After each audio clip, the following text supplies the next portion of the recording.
need an encore. Tell me that you coming home with me. Loving when you fitting close to me. Showing you how it's supposed to be. I know you know it's me. Pour up for a good time. Corona, get that good vibe. Drinking till the sun.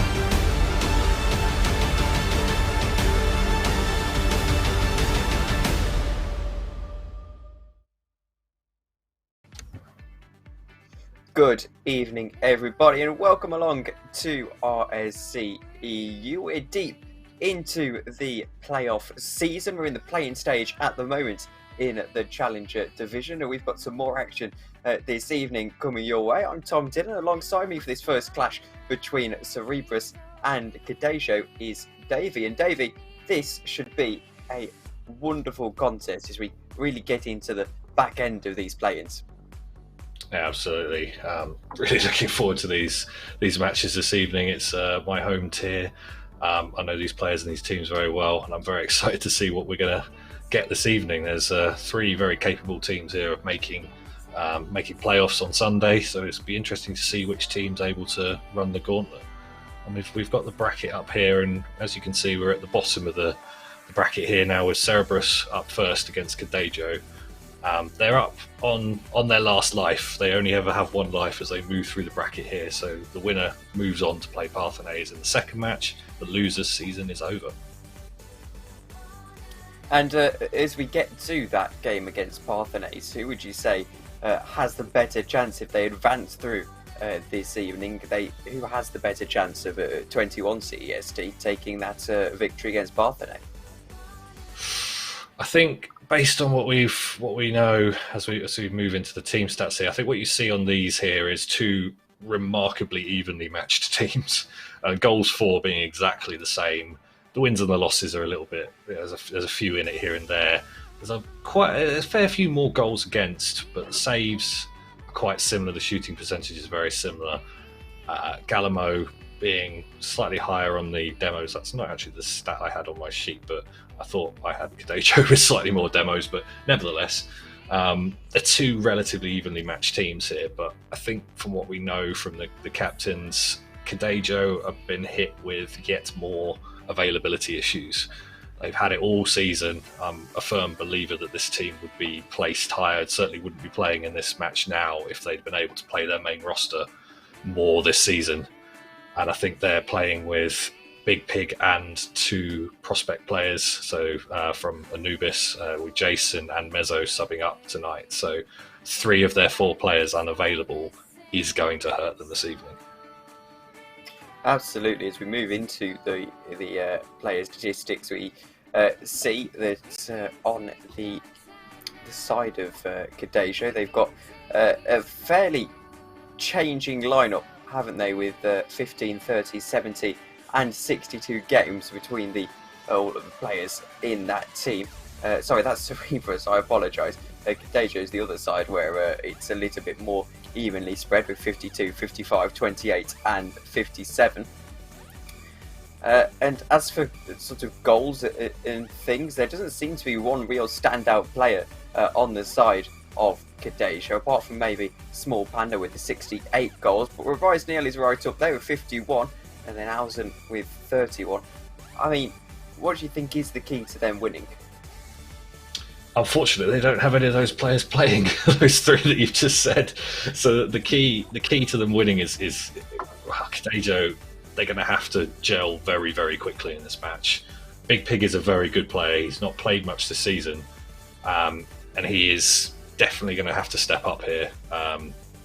Jason and Mezzo proved themselves at prospect level. Mezzo stepped up to Challenger a couple of times this season. They're higher in the prospect CMV, so they're on the borderline of Challenger. So they've got to step up and come in clutch. Maybe then they come in with a bit less pressure, because as soon as Cerebrus see the team, they might be thinking, oh, this is not their main roster. So we've got an easy match, and then if Kadejo come in and go, no thank you, they might catch Cerberus a little bit cold. Maybe that's the best chance here, but they're going to find it very, very difficult. But I think the key player to watch for the Cerberus side is Alex. I think with the stats, I think if he pops off, Cerberus might take this relatively easily. And as we get ready to tell the players to join, any final predictions? Presumably we're going Cerberus to take the victory. I think I have to, based on the availability, and I think I'm going to have to say 3-1 to Cerberus. I think this could be a sweep, but I'll give Kadejo a game. I think we'll go 3-1 here. What's your prediction, Tom? I'm going to go with Cerberus too. I think they'll probably take a sweep here, given the availability issues. However, we'll have a wait and see as we get underway in this game. It's going to be a big performance for Kadejo needed, playing in the red, if they are going to go on and advance here up against bigger fish opposition in many ways. There's a demolition in the sort of goal mouth at the moment, and Alex trying to drive forward. Big Pig does well at the moment. And when you're playing against opposition, immediately Cerberus get the goal, and it's Joke with the shot. It just was the pinch off the wall from CJ into Joke in the centre, and he's tapped it home nice and easily. And I was going to say, when you're playing bigger opposition, surely there's a sort of emphasis on not conceding too early on and keeping it tight, but not quite gone to plan for them. Yeah, it's worst case scenario for Kadejo. Really needed to keep game one close and maybe at 0-0 try and grab that early go-ahead goal. But conceding early, Jason looked a little bit awkward on the back wall there. Almost actually got a team pinch into the save, which would have been absolutely insane. But now they get a bit of offence. That's a lovely shot from Big Pig, but there's no one to follow up. He goes for the bump, but CJ is able to clear and nobody's able to come in and take the second touch. Jason is back in his own net. Big Pig's forced to make the save. Jason should be able to get this clear. But you can see this Cerberus roster already trying to apply the pressure, trying to punish their opposition. For sure, as now into the centre comes Mezzo trying to drive the ball goalwards.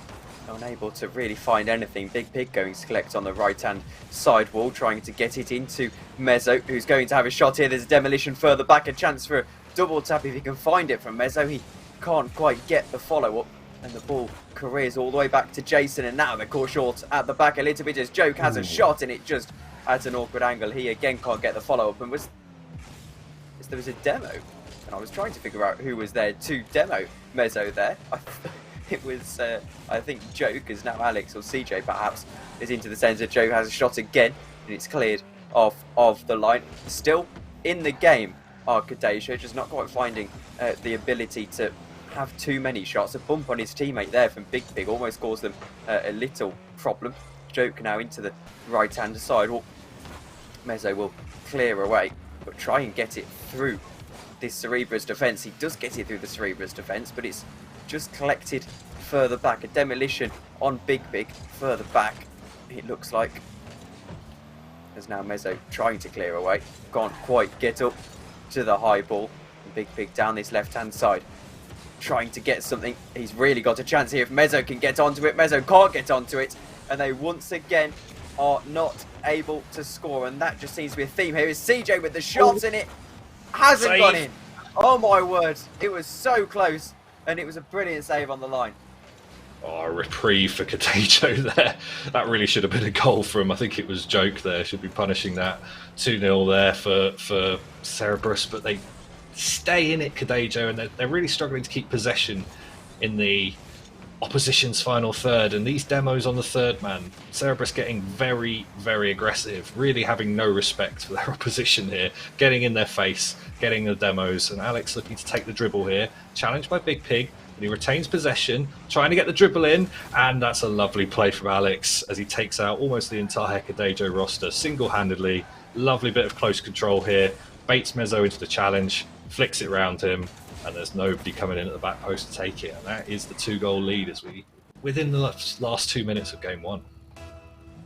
Not the most extravagant play of his career, but certainly one of the neatest. And he gets 2-0 for his team, and there's a chance here if Mezzo can't get to it, which he can. You thought for a moment is into the centre once more. CJ tries to find the tap in, but Jason brings it away and slightly miscues the air dribble. Is going to allow Alex a chance to knock it back past Big Pig.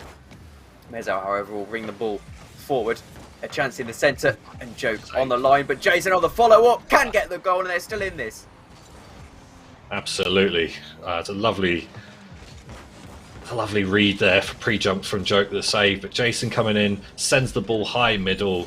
You're not saving those, and Kadejo remain in it. And I was just thinking before they scored that goal, I wanted to see them take a few more risks. They don't have the pressure on them. There's, they've got the roster sort of availability issues. There's maybe a little less pressure on them. I want to see them come out and take some risks, and that's exactly what they just did there. Coming in, challenging early, and a good finish from Jason gets them back in this game with just over a minute left to go. Big pick up there, looking to get the read on Joke, but he plays it nice and low. Up to Alex with a lovely pop off the wall. Looking to take the air dribble.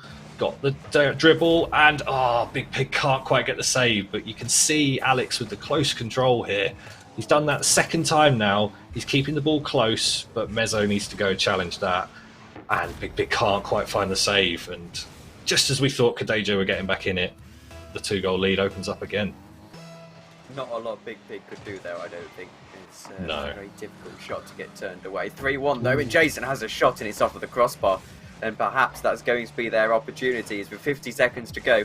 Perhaps you'd say that Cerebrus are looking to take this first game. A shot comes in from Alex, and it's a wonderful shot, and I believe that is the hat-trick. 600 points in the first game of this play-in tie.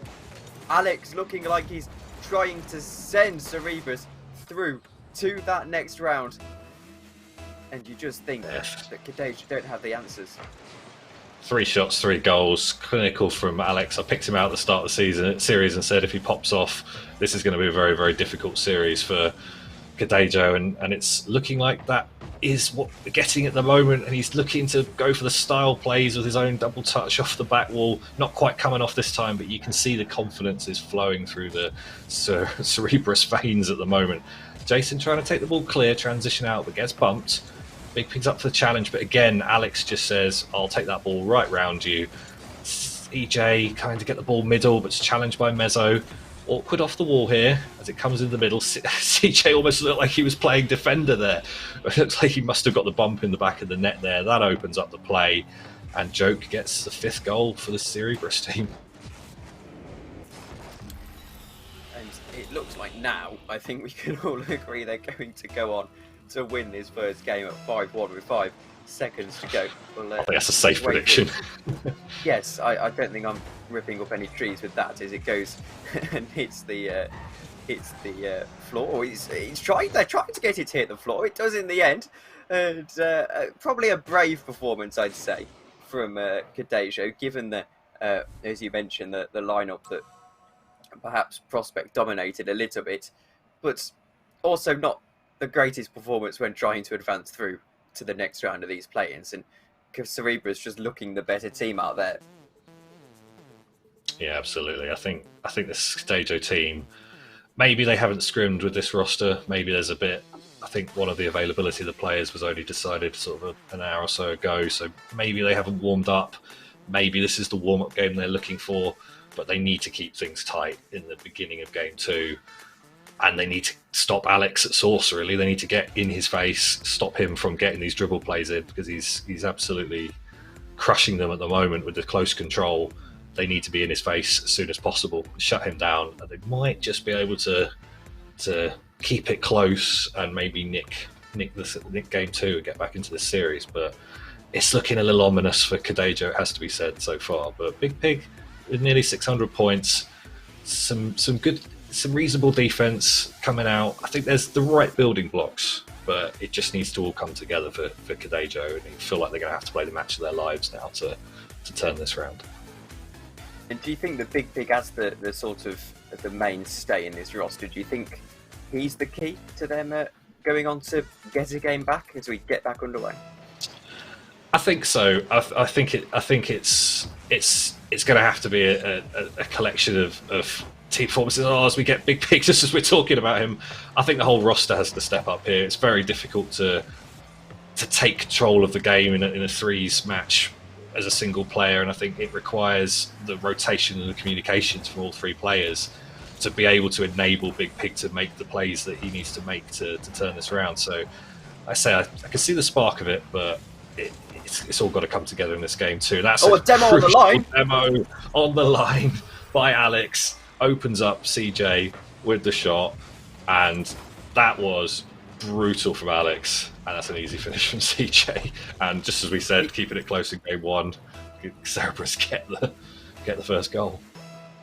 You should almost get assist credit for that, Alex, with the demolition on the line. But Meza going to collect away, and they're going about these perfectly as Cerberus at the moment, looking like they're keen to take this sweep. Though the question will be whether Kadejo can get back and take at least a game here.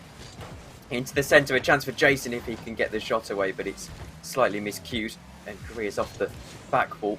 Mezzo now trying to go forward once more, but Joke's going to bring it away, gets it over. Big Pig, Jason now having to track back into the centre. Alex has a shot and Mezzo does very well to collect on the line. Big Pig bringing this away over to Alex on the right hand side. Obviously isn't on his team, so I don't think that's who he was looking for, as Mezzo now brings it away on the right hand side.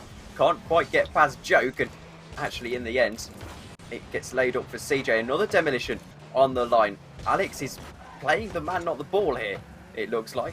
Well, it was Alex who got demolition, wasn't it? So obviously trying to get one back for that important demolition earlier. Into the centre, CJ has a shot, and CJ gets the goal off of the backboard.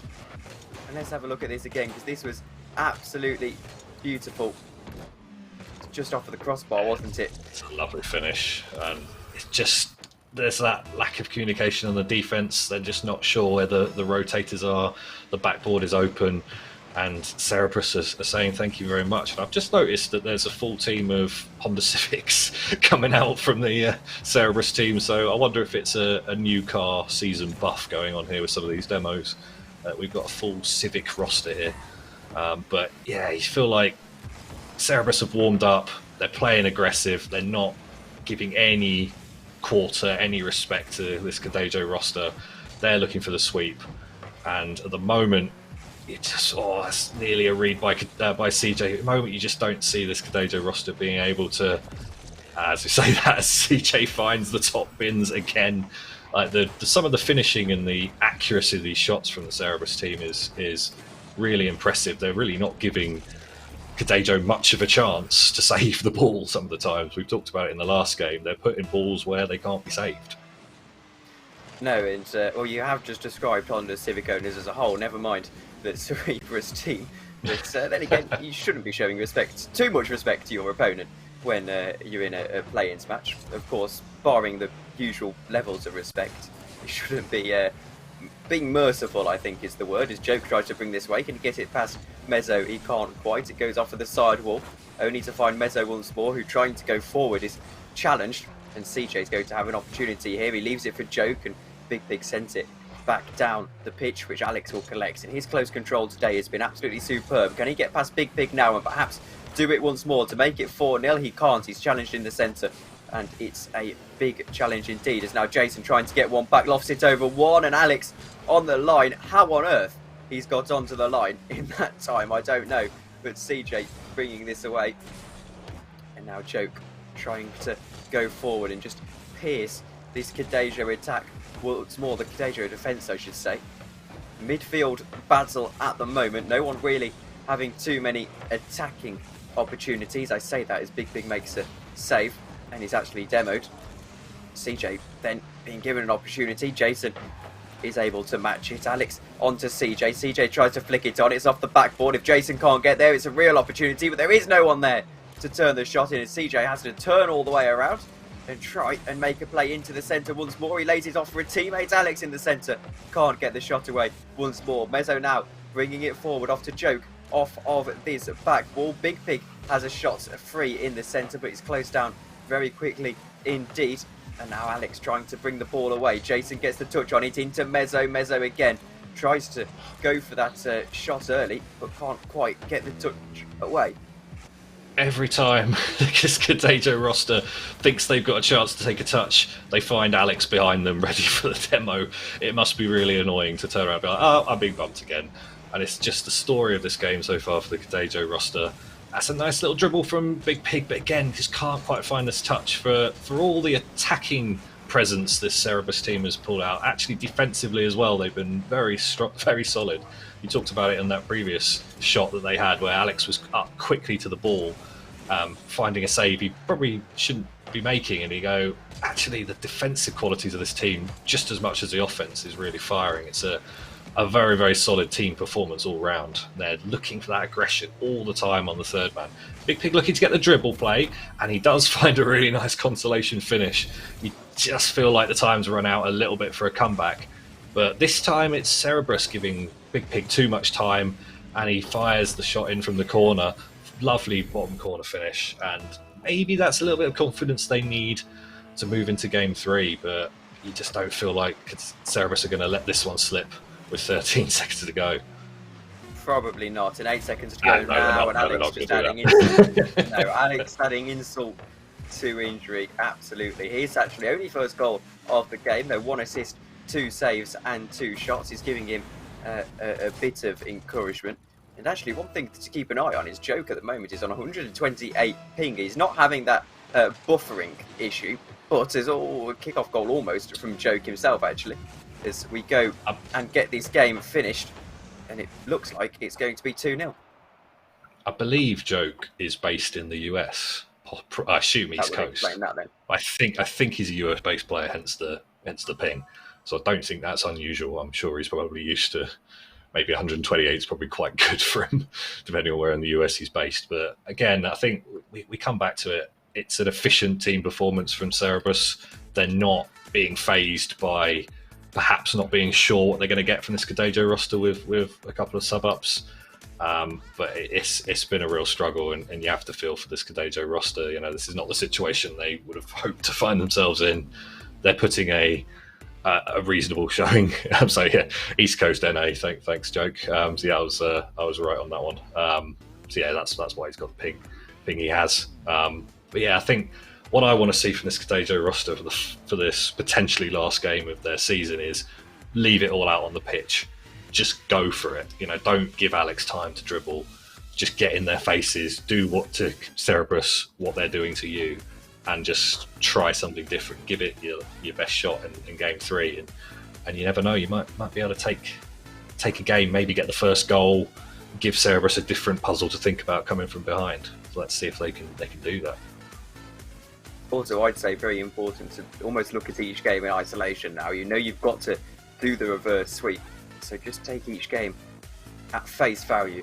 And as we get back underway, it's going to be Big Pig who goes up for the kickoff, wins the kickoff, and now CJ going to collect and try and bring this away as Alex collects his boost, ready to challenge Jason. He does challenge Jason and knocks it over Mezzo. Now a chance to knock it over Big Pig. He can't. The ball careers away down to more defensive quarters for Cerberus, but CJ is there. A bump from further back. I couldn't quite see who got that bump. I think it was Jason. And he bumped one of the defenders out of the way, but a shot here comes in. Big Pig brings it away, and Big Pig has a chance here if Joke isn't able to defend well. He does defend well, but now Mezzo finding Jason. Again, they always seem to get the first shot away here to Kadejo. It's just after that fact where they start to fall away ever so slightly. Mezzo goes Absolutely, up. Yeah. Pass off the line. I think immediately I'm seeing a Kadejo team willing to challenge earlier. Jason already looking for bumps in the final third, and I feel like they are, they're trying to get that pressure up and trying to get something different. But this is a little awkward there for Mezzo. Off the corner for Joke. Can't quite find the touch, but Alex is there to follow. Looking to follow his own touch off the back ball, but he's challenged early by Jason. A really important challenge there on Alex to stop him trying to do anything crazy. Big Pig's up early to challenge the shot.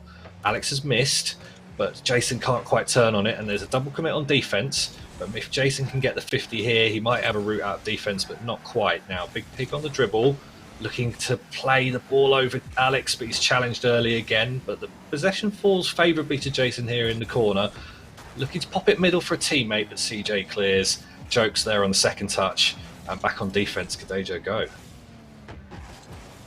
Here we go then. Mezzo trying to loft it over the head of one. Can't quite do so. It falls to Big Pig, who knocks it underneath one, has Joke to beat now, can't quite beat Joke, but again, as you mentioned, possession falling favourably as we see 3 minutes go onto the clock. Alex with a booming shot downfield, a redirect from Joke, a beautiful read into the net, and that is just unplayable. It was a beautiful pass, he's absolutely read it and redirected it into the net. That's beautiful passing play by Cerberus, and they're just reminding us. Kadejo kept it close for 2 minutes. You thought maybe, but Cerberus, forget my words out, just as they score a second goal, are reminding us that they are still here, still ready to play, and they can pull out some insane passing plays and just get the kickoff goal here. Unfortunate bounce off the post there, but yeah, they're just reminding us that they're still the dominant force in this game. Absolutely, and it should be mentioned as well that Big Pig, the only returning, well, the only permanent player in this roster, has actually only played 28 games. He's played the least games of the permanent roster so far this season, as he gets a really crucial save at this opportunity. However, into the centre from Joke, Alex can't quite get to that one, though he tries. As CJ now off of the backboard, looks for the double tap, can't quite get it as Jason is there, but Alex with his shot finds Joke again, and Joke makes it 3. Hugely solid plays here.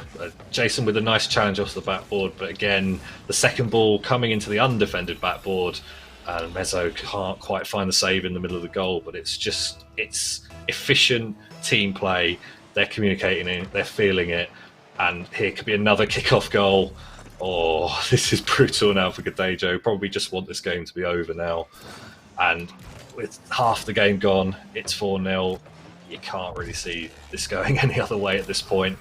It's damage limitation now for this Kadejo roster, and it's a real shame. I think 2 full strength rosters here would have been a very interesting game, and they've performed commendably. This Kadejo roster, they've tried their best coming in at late notice with the availability issues, and I think it's just Cerberus have come out on top here, and I think I'm going to call it with 2 minutes to go. If they get the 4-0 comeback here, then absolutely fair play, I think.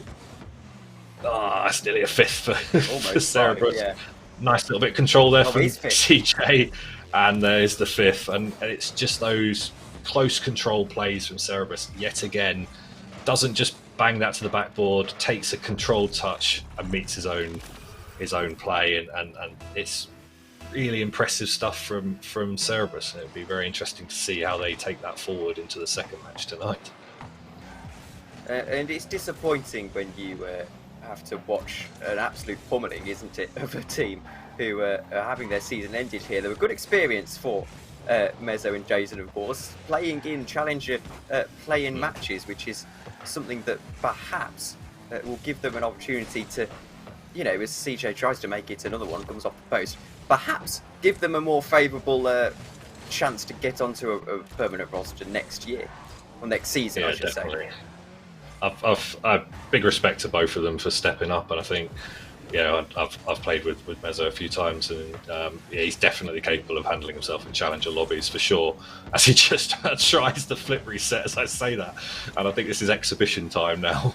Hopefully we get a nice little clip to end this game, but I think these guys are clearly can handle it in challenger level. This is the ultimate pressure pot in the play-in situation, so to come into that perhaps with limited warm-up, you know, having not really potentially played with Big Pig at all, is a tough ask for any team to come up against a very solid main roster that Cerberus were able to put out today. And absolutely, I think, you know, huge respect to the guys from Kadejo for stepping up and putting out the series.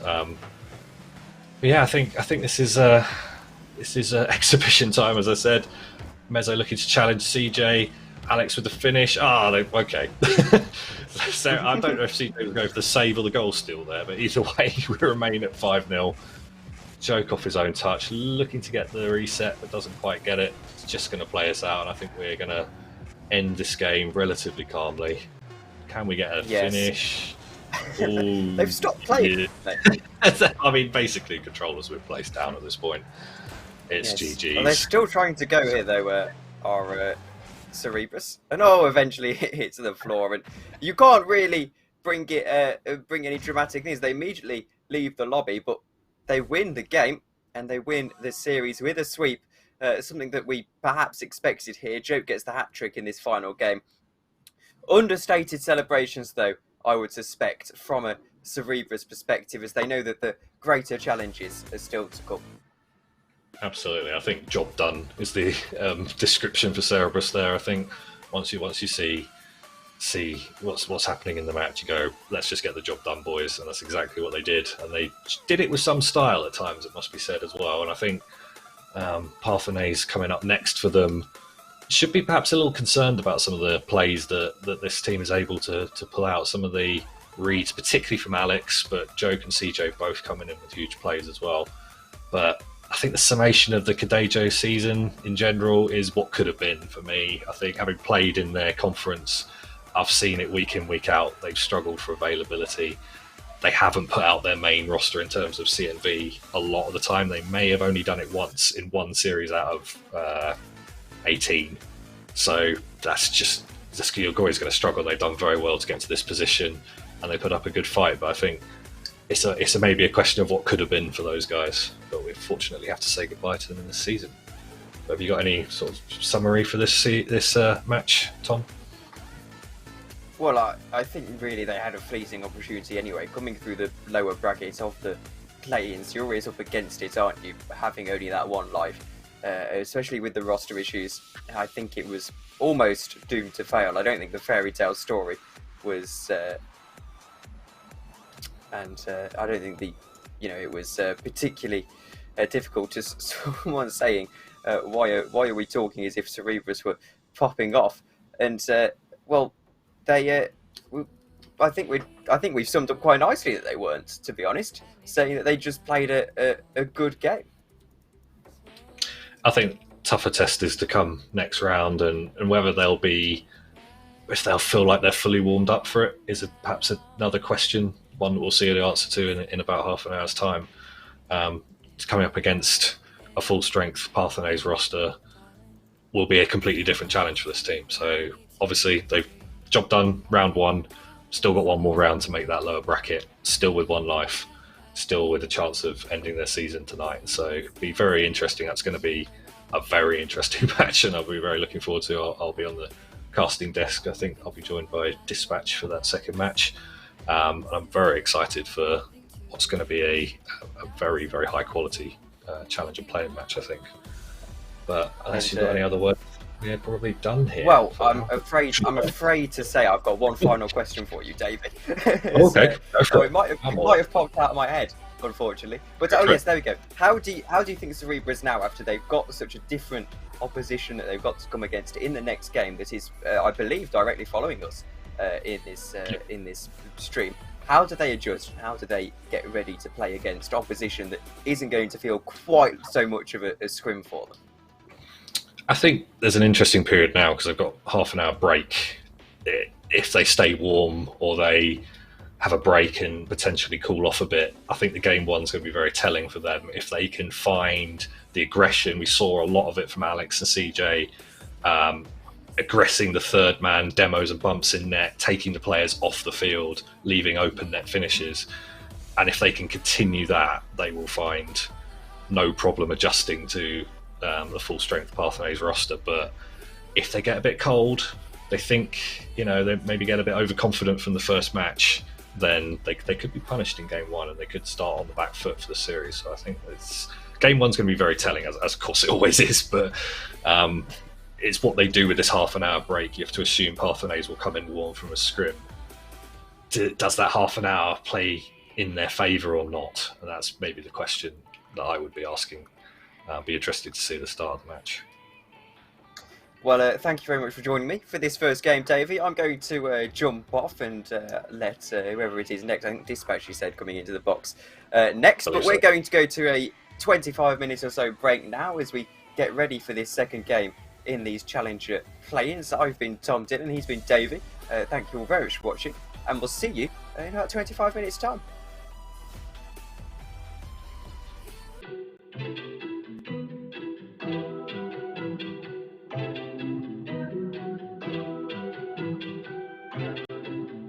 I know I'm the one like Neo.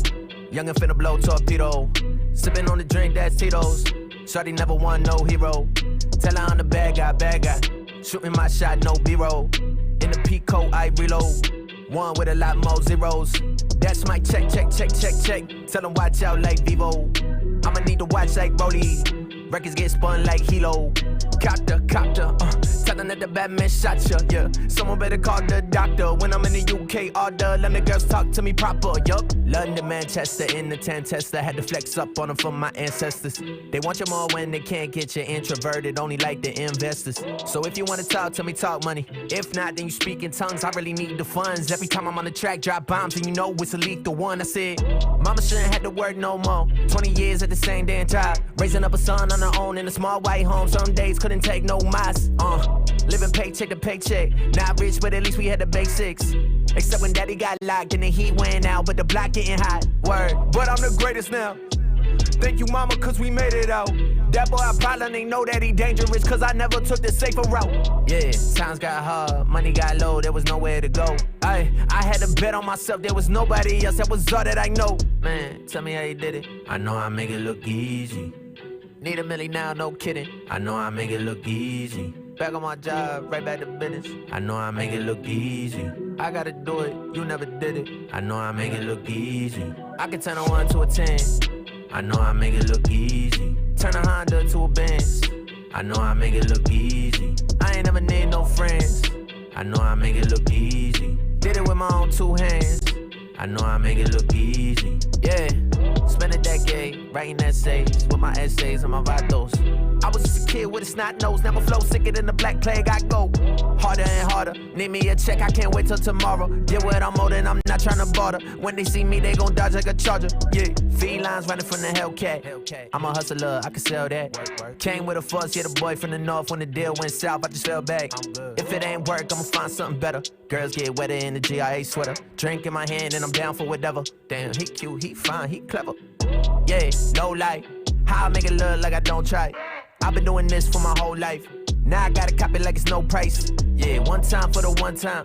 Ayy, one time ain't never enough. Yeah, you tryna settle the score, but they ain't no settling with us. Man, tell me how you did it. I know I make it look easy. Need $1 million now, no kidding. I know I make it look easy. Back on my job, right back to business. I know I make it look easy. I gotta do it, you never did it. I know I make it look easy.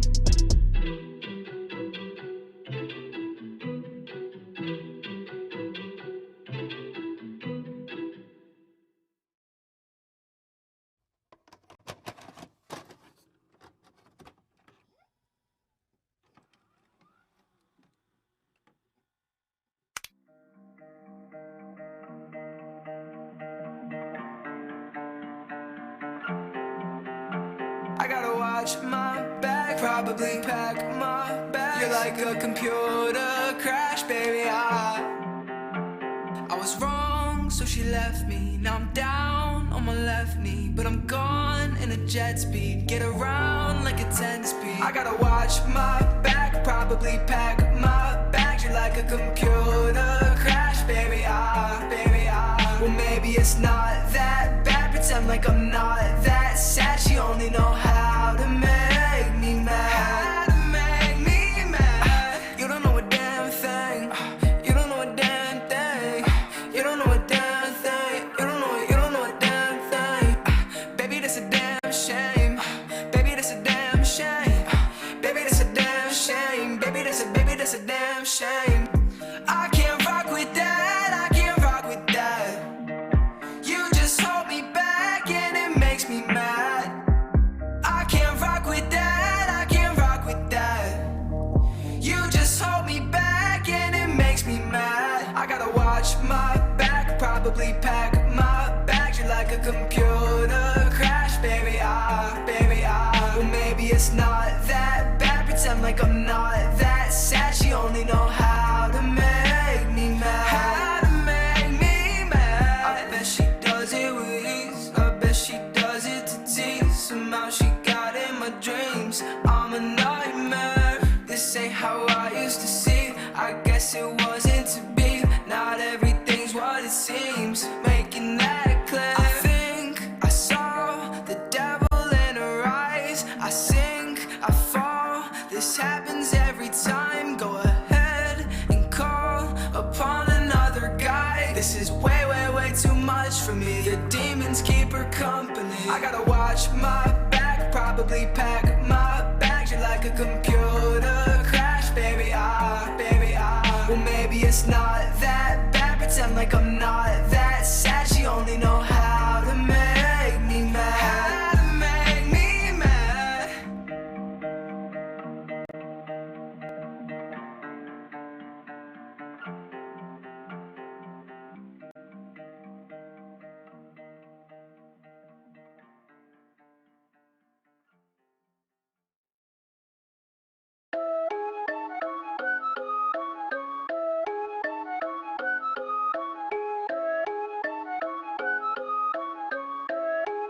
Aye, what? Counterfeit. Guess it from the thought of it. People fake. Think they need to start a kid. Tryna be real. This right here to start a kid. Pick the grind. Look like I just started it. Counterfeit. Guess it from the thought of it. People fake. Think they need to start a kid. Tryna be real. This right here to start a kid. Pick the grind. Look like I just started it. Roll one, if your dog hold you down, do not take it for granted. Get a credit out if it's both of you that planned it. If you got some bread, they should not be empty-handed. If your homie winning, then you winning, understand it. Roll two, don't compare yourself to anybody else. These days, people wanna be anyone but themselves. All that picture posting and fake posting really doesn't help. Push it to the side and make sure you focus on yourself. But sometimes it get hard. I just keep on working till we make it out of Dodge. People posting pictures, really, that's just a mirage. Real ones with me, I know we gon' beat the odds. Counterfeit, guess it from the thought of it. People fake, think they need to start a kid. Tryna be real, this right here to start a kid. Pick the grind, look like I just started it. Counterfeit, guess it from the thought of it. People fake, think they need to start a kid. Tryna be real. This right here to start a kid. Pick the grind. Look like I just started it. If somebody left me, I'ma let them leave. I just upgraded to a better me. Ain't no hard feelings, I'ma wish them well. You did me a favor, did it to yourself. Fake love come and go, especially when money grow. That's why I be staying low, keep it on the need to know. Fool me once, shame on me. Fool me twice, that don't happen. Say it did, must be capping. I don't let them catch me lagging. Cut you up, don't say I won't. Not afraid to say I'm wrong. Say you real, say you kill. Well, okay, I play it on. I don't care what they say. All I care about is action. Go and do what you do. Don't worry about their reaction. But sometimes it get hard. Facts. I just keep on working till we make it out of Dodge. Okay. People posting pictures, really, that's just a mirage. Real ones with me, I know we gon' beat the odds. Counterfeit, guess it from the thought of it. People fake, think they need to start a kid. Tryna be real, this right here to start a kid. Pick the grind, look like I just started it. Counterfeit, guess it from the thought of it. People fake, think they need to start a kid. Tryna be real, this right here to start a kid. Pick the grind, look like I just started it.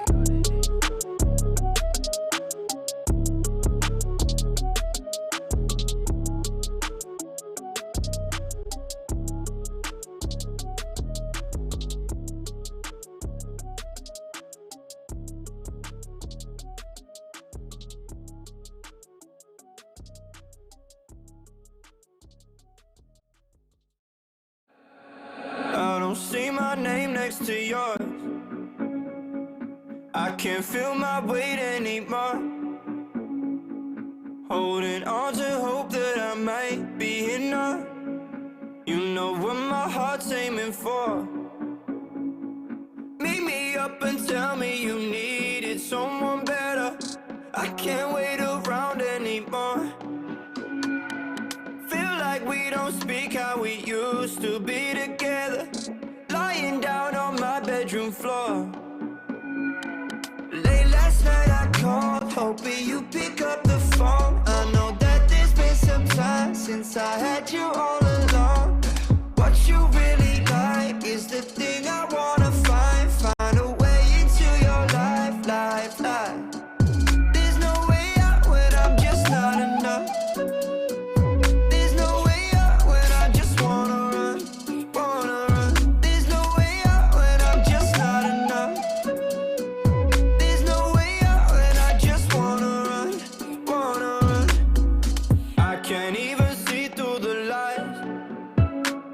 keep running round in circles and lines, holding on the hope that I might be enough. Maybe I'm just wasting my time. Go. Meet me up and tell me you needed someone better. I can't wait around anymore. Feel like we don't speak how we used to be together. Lying down on my bedroom floor. Late last night I called, hoping you pick up the phone. I know that there's been some time since I had you all alone. What you really like is the thing I wanna find a way into your life, life, life. There's no way out when I'm just not enough. There's no way out when I just wanna run, wanna run. There's no way out when I'm just not enough. There's no way out when I just wanna run, wanna run.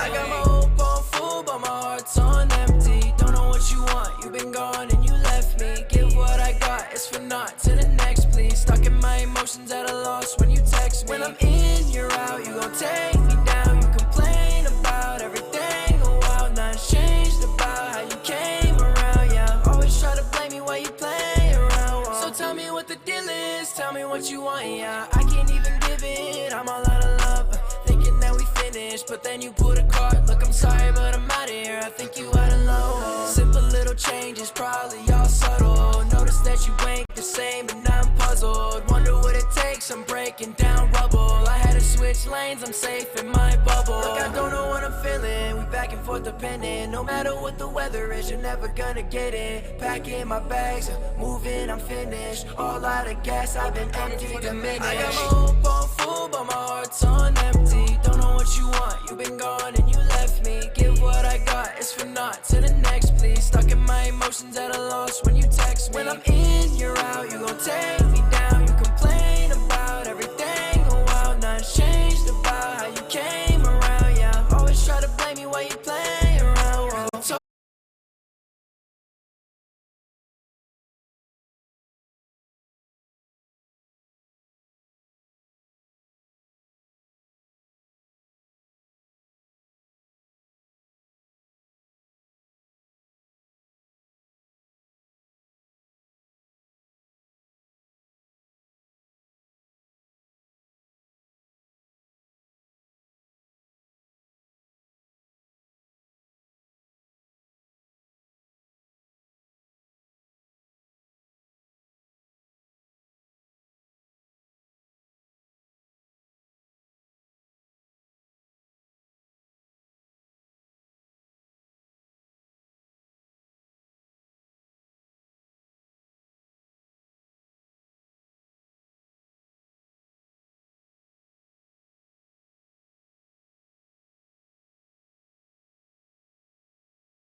Lately I'm depressed, lately not my best. Lately I've been thinking about the feeling of a breast. Lately in my feels, I've been popping pills. Mama's getting worried, lately I'm still cracking seals. I've been feeling low, lately I don't know. Lately not myself, I'm someone else went off the blow. Mama said to work, so I put work in. I'ma keep on pushing till I'm 10 feet in the dirt. And seeing me, but no one wanna be me. I don't blame them, I don't wanna be me either. Me, but no one wanna be me. I don't blame them, I don't wanna be I'm on a mission to find myself. Lately I'm off it, coughing. These meds I take gon' put me in a coffin. More often than not, I'm distraught, all alone in my room with the lights out. Even when it's nice out, I'm lazy. Really wish you see me on the daily. Lately I've been feeling crazy, baby, I don't wanna talk. I can tell she faking, she only hit me at 1 o'clock. My brain, she staying like sidewalk chalk. My brain, she staying like sidewalk chalk.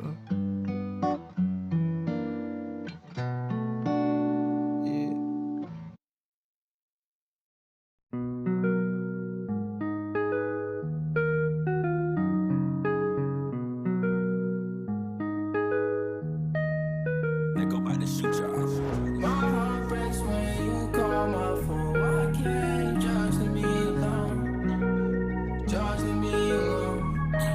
Hey, hey. My heart breaks when you call my phone. Why can't you just leave me alone? I can't escape the way you made me feel. You made me feel. Hey. My heart breaks when you call my phone. Why can't you just leave me alone? I can't escape the way. Trapped out, yeah, I don't know what to do. I'ma fall in the back of my coupe. Shout out to my brother in that coat, ayy, ayy. I got 2 damn phones, call me Kevin Gates. Get these bands, lock them up, put them in a race. Don't need no safe, we get all our feelings change. Don't feel the same, no, I don't wanna feel this way. I can't escape, you know, no. My heart is racing, no, no. You took my place and I can't take it back, no, take it back. My heart breaks when you call my phone. Why can't you just leave me alone? I can't escape the way you made me feel, ayy. My heart breaks when you call my phone. Why can't you just leave me alone? I can't escape the way you made me feel, ayy.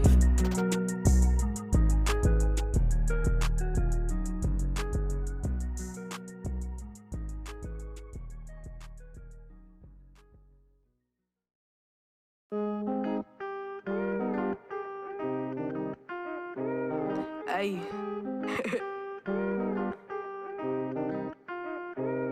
Whoa.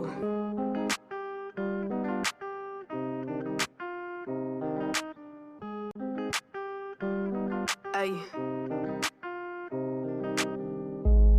She making me go insane. Wanna see that my girls and I'ma change. Little shawty, I know she messing with my brain.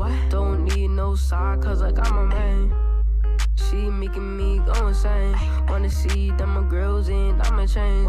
Little shawty, I know she messing with my brain. Don't need no side, cause I got my man.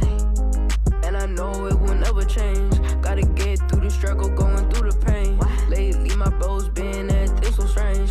Run up on me, we gon' let it bang. Lately I've been chillin', been thrillin' for some time now. Gotta get my bag, I can't waste no time now. Gotta get my head up, I can't leave it down. Can't leave it down now. Getting my Benz higher than ever. Got him in my family proud, I ain't feeling no pressure. Too much money on the table, I swear it's a treasure. Play with us, boo, we gon' put you on a stretcher. Run it up for the team, hit you with that bean. Let me go and let it eat, this ain't no scheme. Ain't no scheme, ain't no scheme. Ay, ay. What you doing, play me like a game. You stay the same, swear you looking like a lame. I'm feeling with fire, I can feel the flame. But you stay arguing, making me feel the blame. She making me go insane. Wanna see that my girls and I'ma change. Little shawty, I know she messing with my brain. Don't need no side, cause I got my man. She making me go insane. Wanna see that my girls and I'ma change. Little shawty, I know she messing with my brain. Don't need no side, cause I got my man.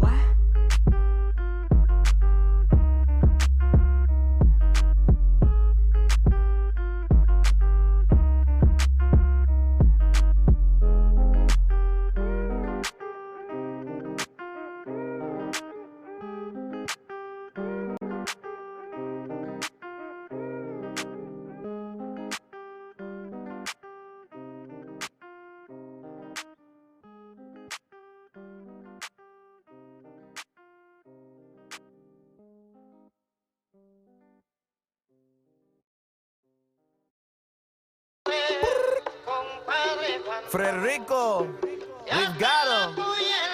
Hey, fresh off the boat on the dope, yeah. You said you rap, that's a joke, yeah. You hate your life and it shows, yeah. I'm making plays coast to coast, yeah. I keep my moves on the low, ay. iPhone 6-digit code. How I stack up with my bros, yeah. Yeah, wouldn't you like to know?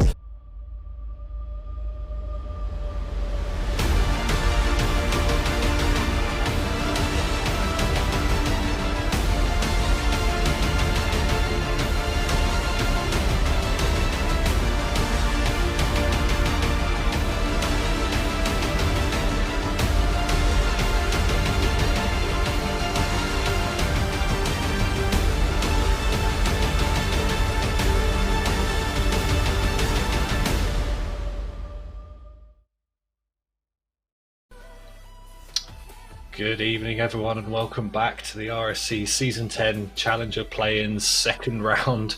We just saw a sweep for Cerberus in the previous match, and they're back here still with the same one life that they had before, and now they come up against the Giants of Parthenais. The winner gets access to the lower bracket on Sunday. The loser's season is over.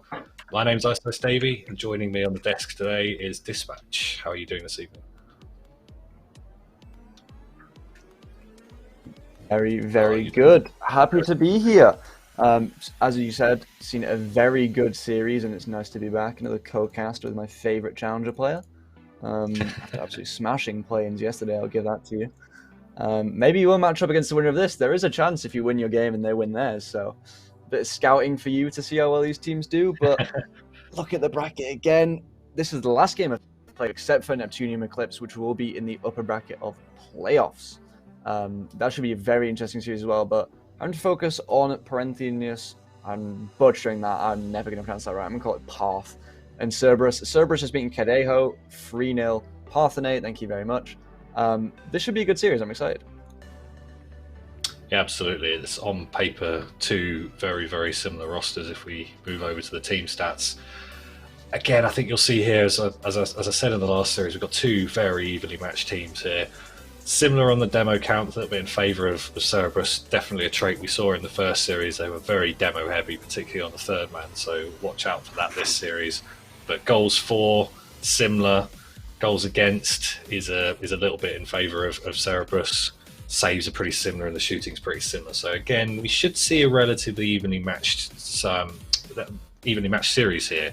And looking back at the last five, actually, they played each other 5 matches ago, and that was a 2-2.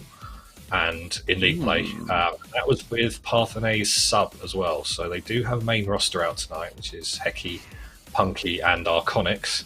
3 very well-respected members of the RSC community, and they come up against a full-strength roster in CJ, Alex, and Joke. So it'd be interesting to see, with the sub donut coming in for that series before, having the main roster now, they got the 2-2 with the sub. Can they push on and get that crucial game 5 potentially if it goes that way? What can you tell us about these players, Dispatch? Well, team stats quite evenly distributed, but looking at Alex and Joke, both having 1 goal per game, 69 and 64% goal participation between them. Very interesting to see that amount of goals per game from 2 players on the roster. Very similar from Arconix as well, having 55 himself, and then Punky being the main man with the assists. More assists than everyone in the lobby here. Maybe a passing-based player. His shooting's pretty strong as well, but Joke being out everyone in the lobby by 10%. 43% shooting with 1 goal per game. He hasn't been on this roster the entire season, but he's going to be a very deadly player. It would have been interesting to see what he was like if he did have the full season with this roster. So it's definitely going to be interesting to see when Cerberus play, if they're going to show up when it matters with their best roster possible. Absolutely. I think from a Parthenais point of view, clearly with Heki and Punky being very close friends in real life, they've played together for a number of seasons, the chemistry is unrivaled.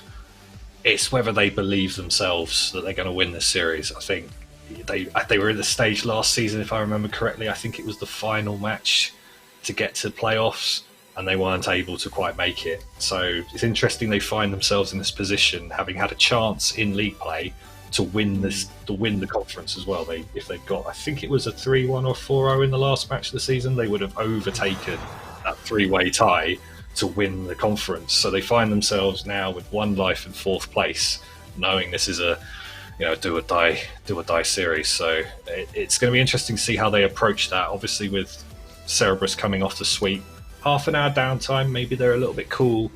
Have they been playing ranked? If that's even a good warm up these days. But it's that half an hour break actually going to cause them any issues. So it'll be interesting to see how these two teams both approach game 1 in this situation.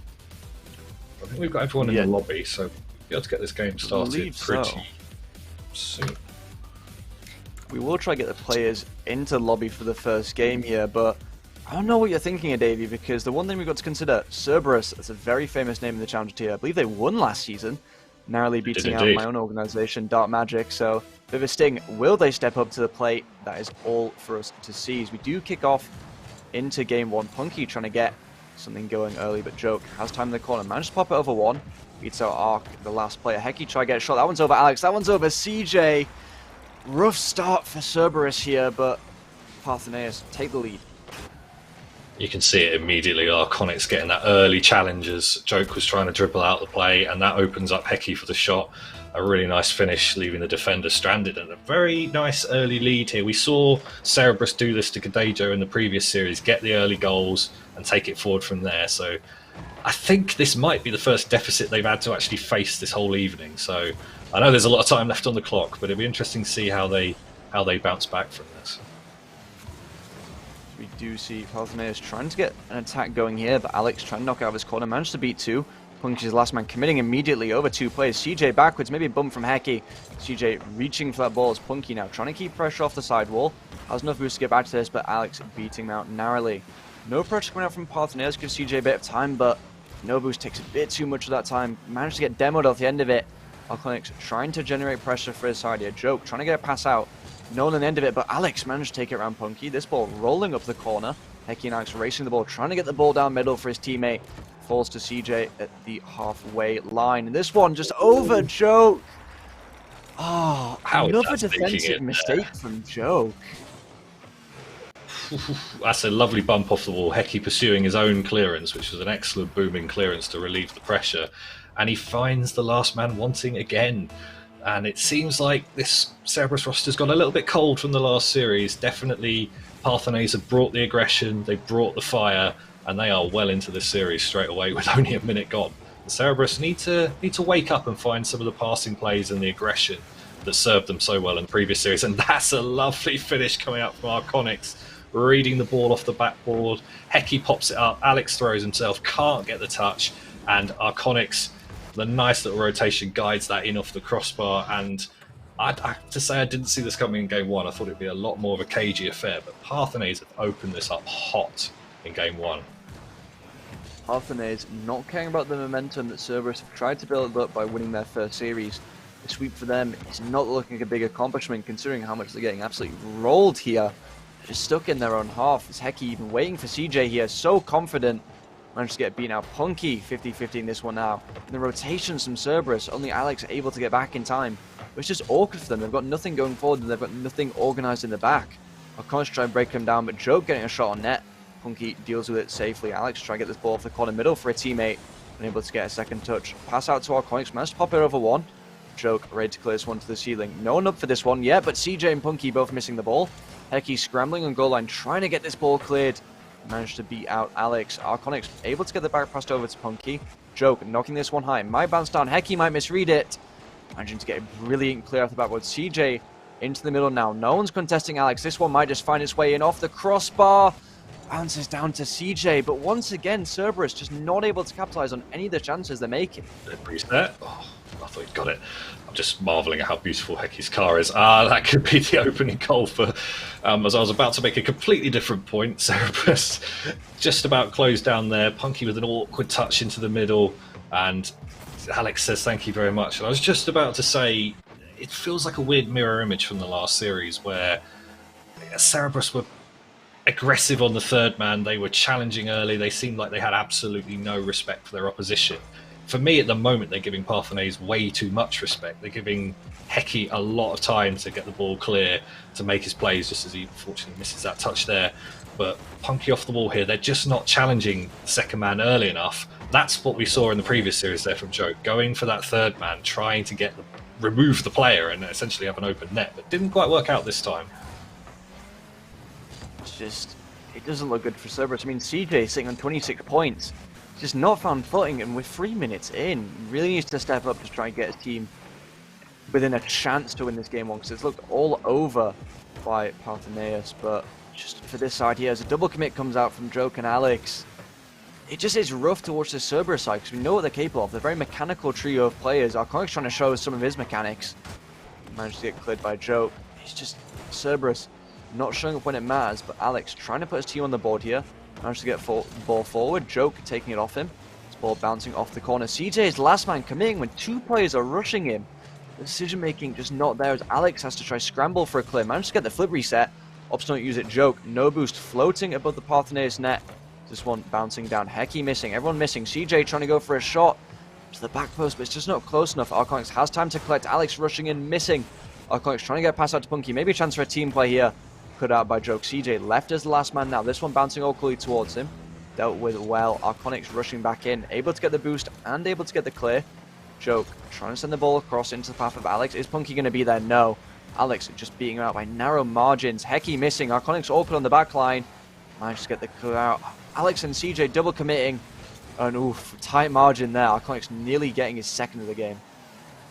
Absolutely. With time running out, there's just a bit of panic on offense and defense for this Cerberus team so far. They're not finding each other. They're not pressuring any sort of chances that Parthenaise are giving them with any mistouches. They just look so comfortable, this Parthenaise team. We did speculate at the end of the last series 2 things really. How would a half an hour break affect the Cerberus team? But also, having come up against a Kadejo team, and can they get the touch in? Oh, Alex, that could have given them a chance with less than 10 seconds to go to find the equaliser. But it just finds the crossbar, and that was the chance, maybe, just maybe, to take that to an OT. And that chance is now gone, and Parthenaise are taking this game 1. And you have to say, an accomplished performance. Game 1s are often nervy in these situations, but you have to say Parthenaise have come out in this and absolutely bossed it, really. It looked very comfortable. They've been finding each other, and they've punished Cerberus's mistakes. And the same cannot be said for the Cerberus team yet. And as you said, CJ not really increasing that points total for the rest of the game. 42 points is just not gonna do it for your team. And we'll definitely be looking for him to step up in the next game. We've seen so much better from this Cerberus team, and it's disappointing. Maybe it's just a rough game 1. This is where it's on the line now to get themselves into playoffs.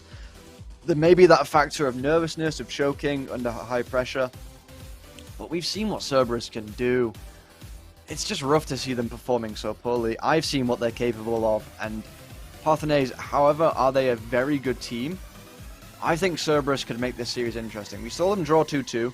Parthenaise, yes, using sub, but I was very much expecting a Game 5 here. I don't know about you, but I was so much hoping we'd see the trend of Game 5, because it just makes sense. On paper, they're evenly matched teams, but CJ not stepping up when Cerberus necessary, but even Punky was only on like 130 points and had 3 less ball touches than Heki, who was at the top of his team. It was not looking great from either side, but Parthenaise did come out on top. Parthenaise playing the basics, doing everything right, and Cerberus, they're just all over the place. Davey, what should they be doing?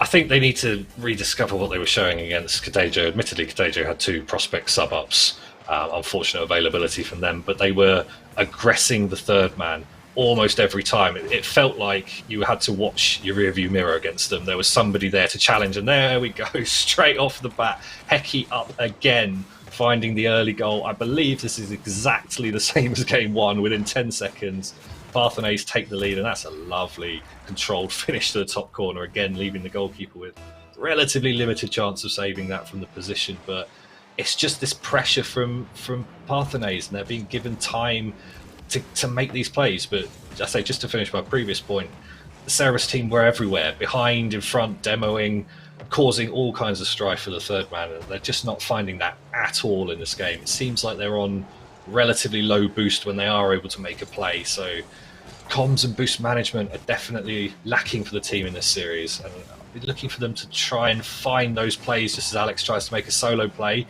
See, Joke, sorry, with the little touch round, but again, look at Parthenais, the time they've got to get that ball out. It's a little bit wasted from Arconics, but again, Heki's up there challenging early, and they have so much time to transition out of defense. The little speculative shot comes in, which CJ waits for, playing a little touch, gets it past one. Can he get the flick over? Unfortunate, just gets challenged out by Punky. See what he was trying to do there? Punky looking to centre, a little awkward on the wall here, but Arconics is into challenge, and CJ gets the clearance. But again, you can see this aggression, the pressure from Parthenais. They're not willing to let the ball cross the halfway line as they try and force this second goal, really put this Cerberus team under pressure. Cerberus just not looking like themselves, but Alex somehow finding a goal to bring his team level. I don't know where that one's come from. Was he's knocking it in from his own third? No one's there. Heki thinking someone's behind him. I think Punky went for boost over ball there. I don't think he realised the ball was flying towards his net, but small mistakes allowing Cerberus a chance to get into this game. Alex getting a strong 50, but Punky with boost in a one-on-one with CJ. Ops try flick it over him, and CJ, he hasn't been looking himself. Lets in a goal here. Tricky 1v1. Punky exploiting him on a bad day. This one going just straight in the net. Brilliant bump, brilliant flick. 2-1 Parthenais. Absolutely. I don't know about you, but on the spectator cam there, ball cam would have done you absolutely no favours on that flick, but Punky gets the control, and again, you just see that hesitancy from CJ. He has been struggling in the first game and a bit so far, and can Alex get the read here? CJ goes low, Punky's awkward on the post, but there's no Cerberus player to punish. There was an open net opportunity there if they wanted it, but the rotation was just too far away.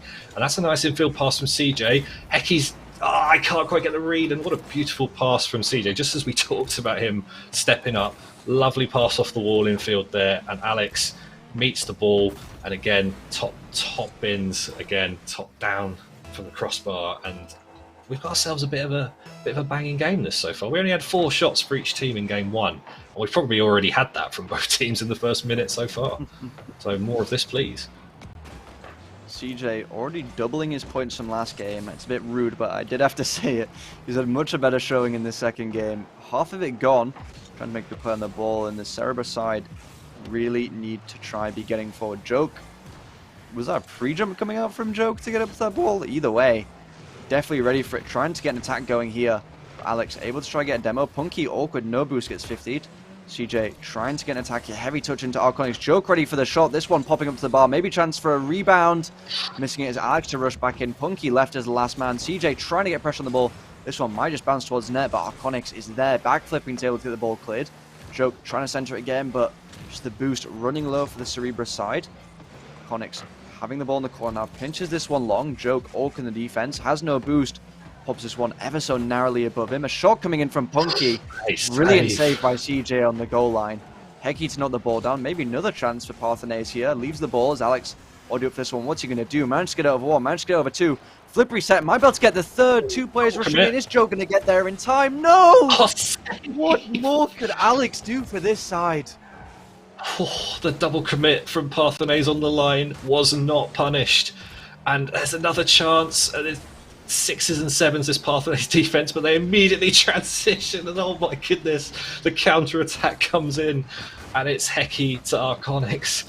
And it's as simple as that. A lovely little passing play, controlled finish, and from being scrambled on their own goal line to a 1-2 passing play. Welcome to Challenger. This is what we offer you. That kind of level of counter-attacking excitement. Oh my goodness, it should have been 3-2 to Cerberus, and Alex will be very upset that that's... Oh, okay. He's a bit less upset. A bit more happy now. Yeah, he's happy. I think he's fine with that one. I mean, I wouldn't be sad about a hat-trick. I think he'll take that. I mean, he didn't get his clip where he took on the entire team. His teammate wasn't even there to score the goal. But either way, Cerberus managed to get themselves back on the board. 3-3 in this game so far. Alex putting in a brilliant shift for his roster as he tries to get forward with CJ here. Heki to bang, who other than Alex to try and get the ball, but immediately popped away to Heki. Heki onto Arconics. This one touched long. Joke has time and the ball, but immediately getting cut out here. Unable to get the follow-up as CJ with no boost. Opts to go for the boost here. Isn't going to get to the ball in time. Is he going to be up for this one? Manages to tip it away. Buys his team some time. Arconyx has time, has the ball. Is he going to take this one to Shing? Opts for the air dribble. Gets the first, gets the second. 3 players committing. Very well threatened by Arconyx as the wall read comes out. Punky to try bang this ball high. The pressure coming out now. A shot coming from Punky. Joke able to clear. Arconyx, will you be able to get the pressure here? Alex trying to bang this one long. 50-50 comes out in the midfield. CJ trying to pop this one back, but into the path of Arconyx. Maybe a shot on net. Unable to save it. Selling out his team in the final moments.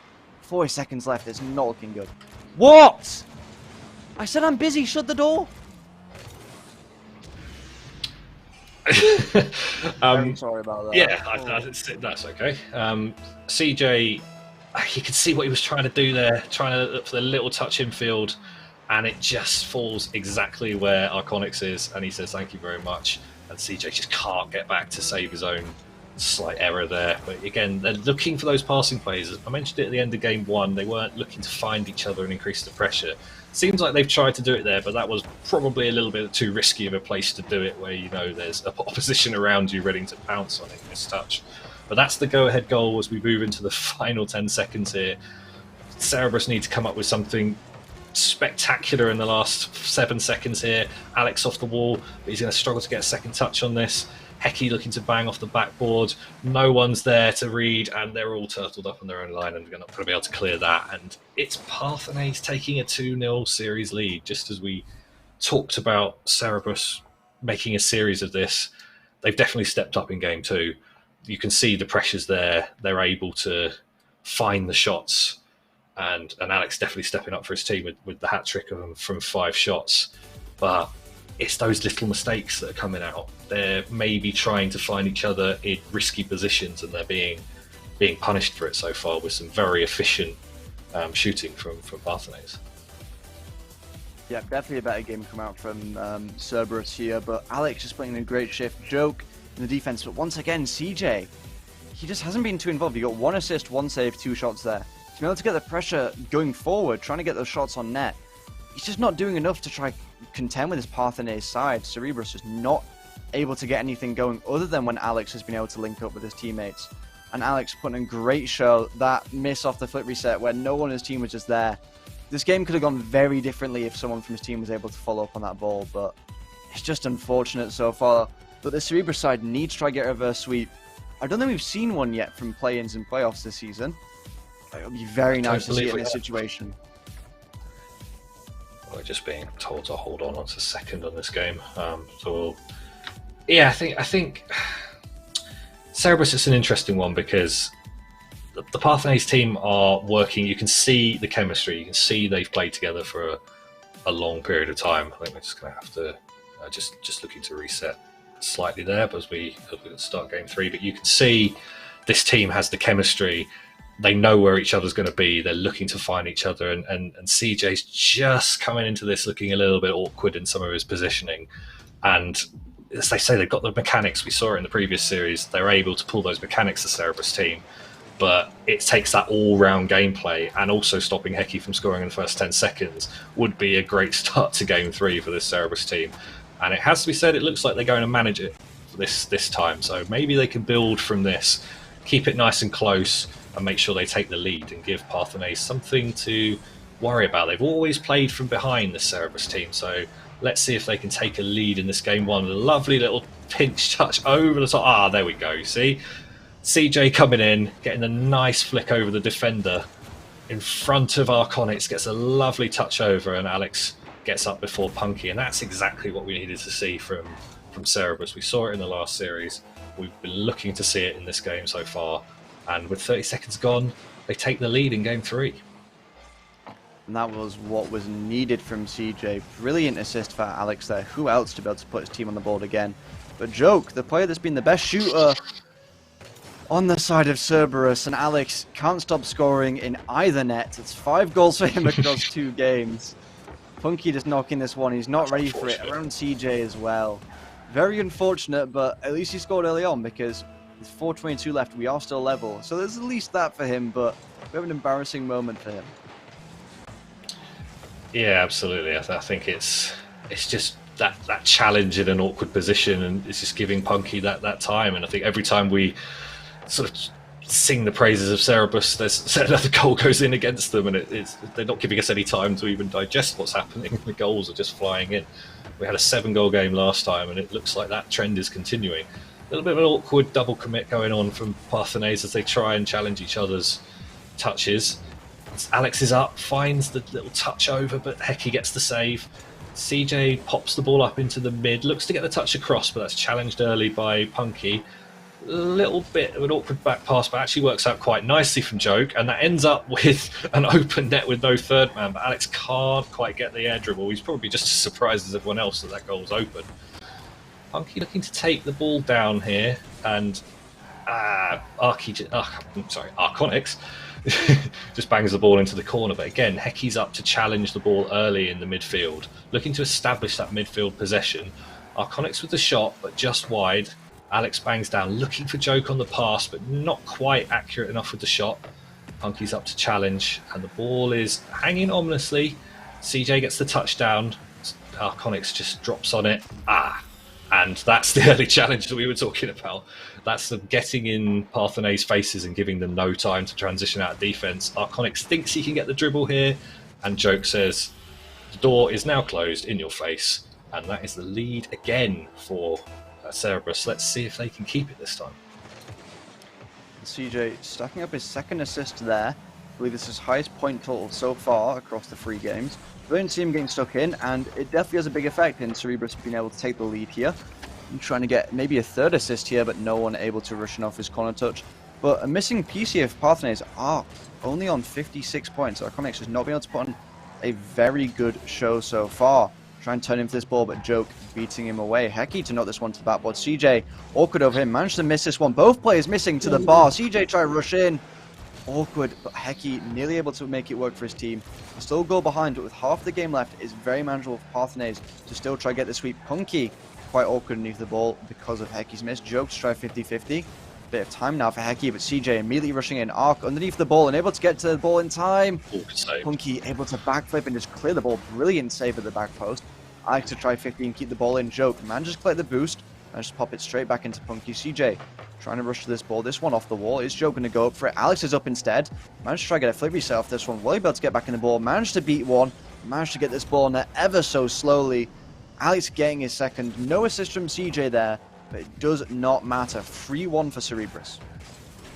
A lovely solo play from Alex there. Takes the ball off the 50, gets a nice little touch to get the control to beat Punky as the last man, and then to dribble the ball in. And they've not just kept the lead, they've extended it. And this is huge from Cerebus as they try and mount the comeback for the reverse sweep. Maybe a few match point nerves coming in from Parthenais at this stage. There's been a few last man whiffs coming out, inviting the pressure, I should say, from Cerebus. And as he said, Arconix is not really having the impact that he's had in this game that he's had previously.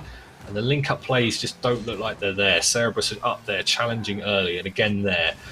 Alex looking to bang this ball long, beats Arconix, but Hecky's there to touch down. Straight away he's red, and that's another chance on net. Just doesn't quite find it as Punky chases his own clear down.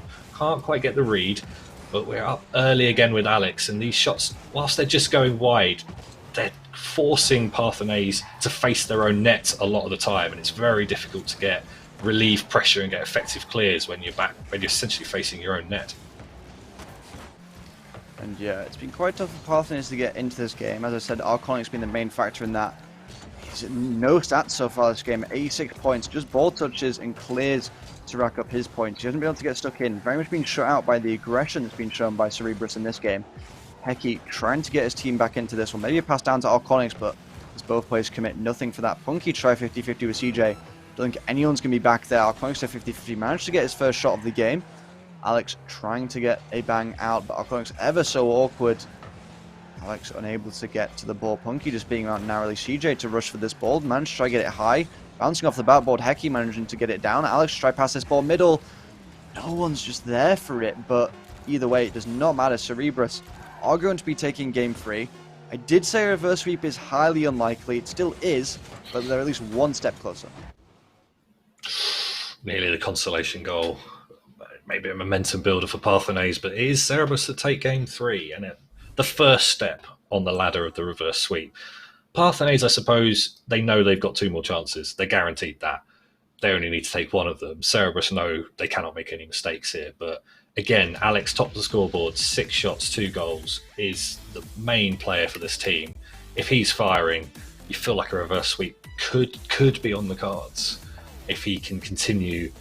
A lot of it's efficient solo plays, but they're starting to punish the mistakes from Parthenase. They're starting to commit the second man into the challenges, getting some bumps, demos, and some awkward touches, and forcing the sort of awkward positions from Parthenase on defense. And it shows. They've reversed the score from game 1, and it's definitely an improvement we were looking for from Cerebus, and there's a series in this, I think.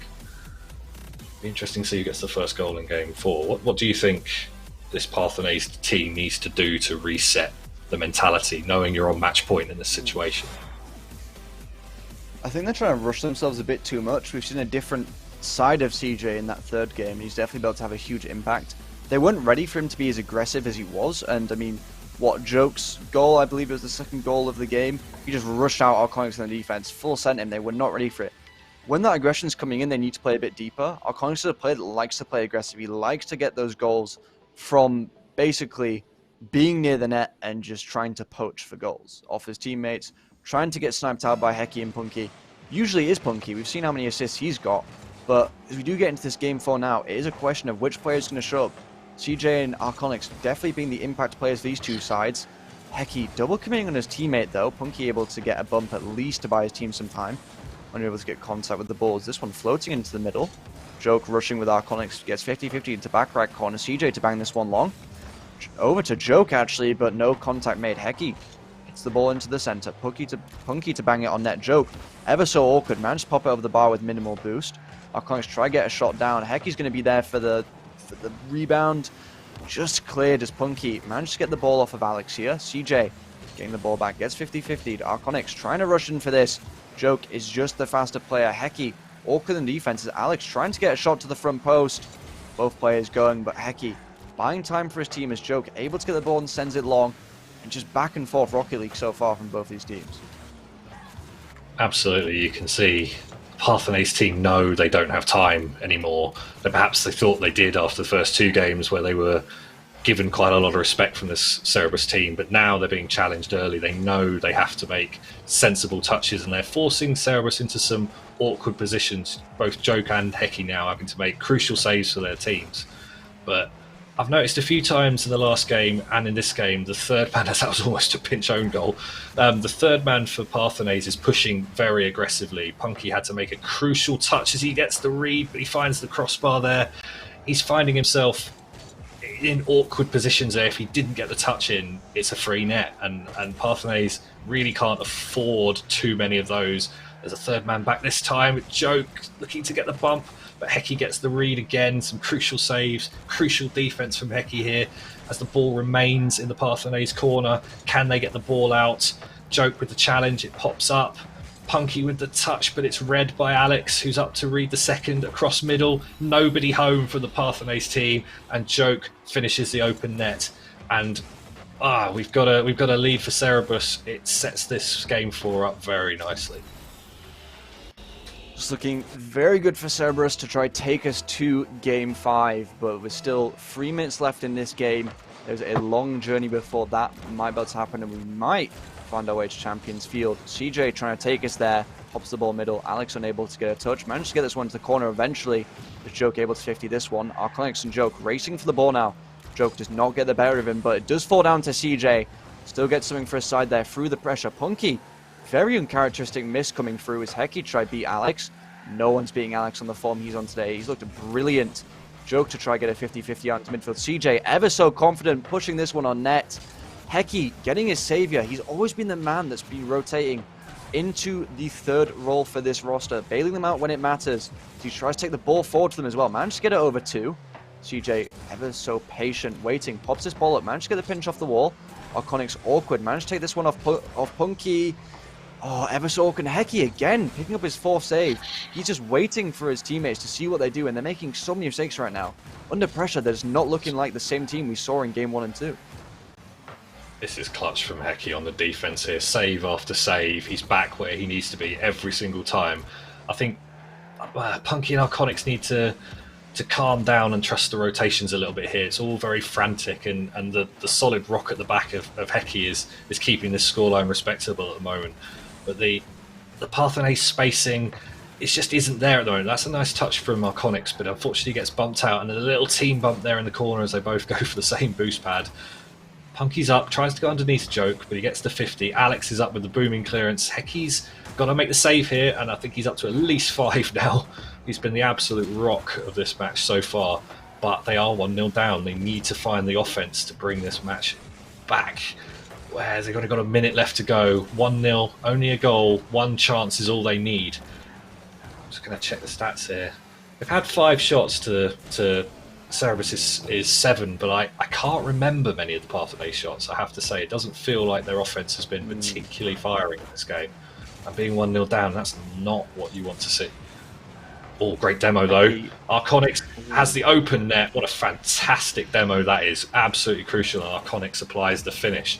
But Punky knows he misses the ball there and takes out the man, and that is exactly the play at exactly the right time that Parthenaise needed.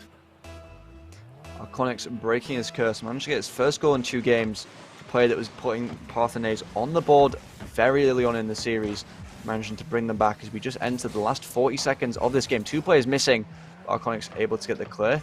Joke has time on the wall now, managed to beat out 1. Tries to get the flip reset down. This one might bounce over Heki.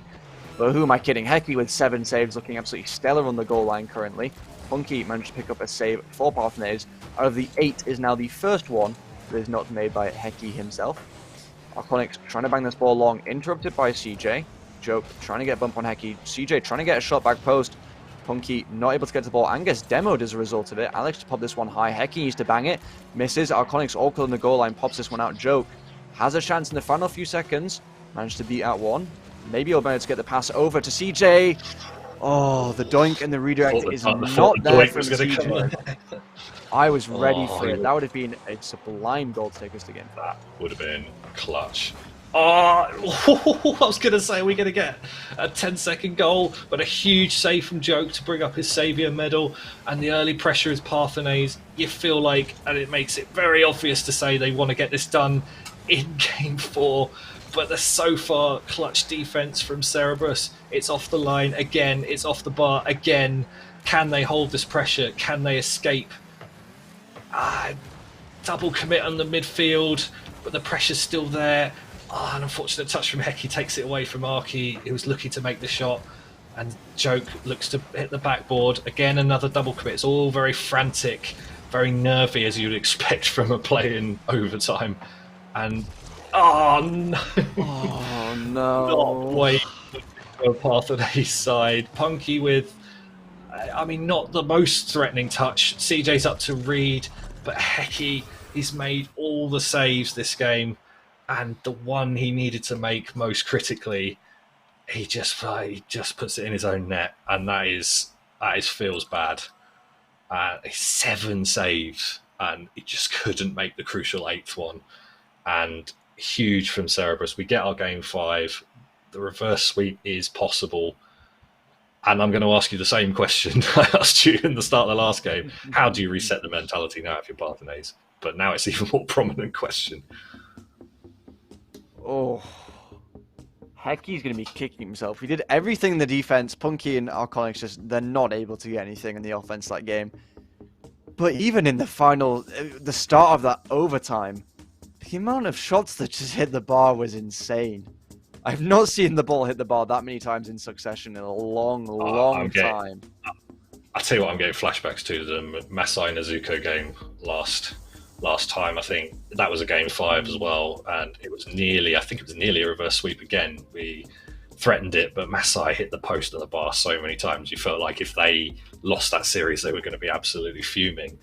And it feels the same way here, that if Parthenaise go on to lose this game 5, they're going to be ruining a major missed opportunity there in that overtime. But they have another chance to go again. It's game 5, clean slate, new game, reset mentality.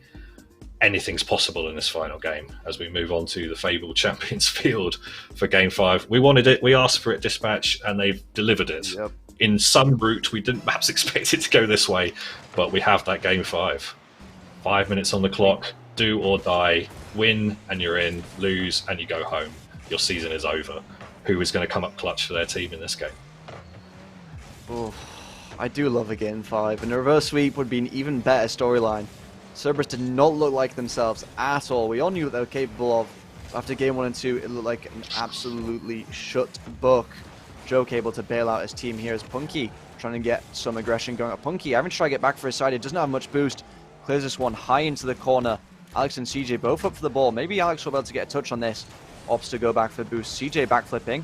This one finding its way over to the net. 2 players committing from Parthenaise. Alex able to clear. This one might just find its way into the net. Alex, awkward read, awkward bounce, but it does just find its way in. No need for the double touch, and Alex, the absolutely icy player that we've seen this series, showing up once again for Cerberus when needed. It's a game of fine margins, this, for Parthenaise. They come so close at one end. Hecky looking to get the read off a clean backboard, and they're punished on a 50-50 challenge right in the top corner of the field, and Alex finds the net with, again, no third man back for Parthenaise, and they're definitely playing an aggressive rotation, and you can see how it has worked in the series, but it's coming up wanting at critical times here. But we're only a minute in, there's plenty of time to recover. We saw them recover and force the overtime in the last game, despite being 1-0 down for a large period of the game.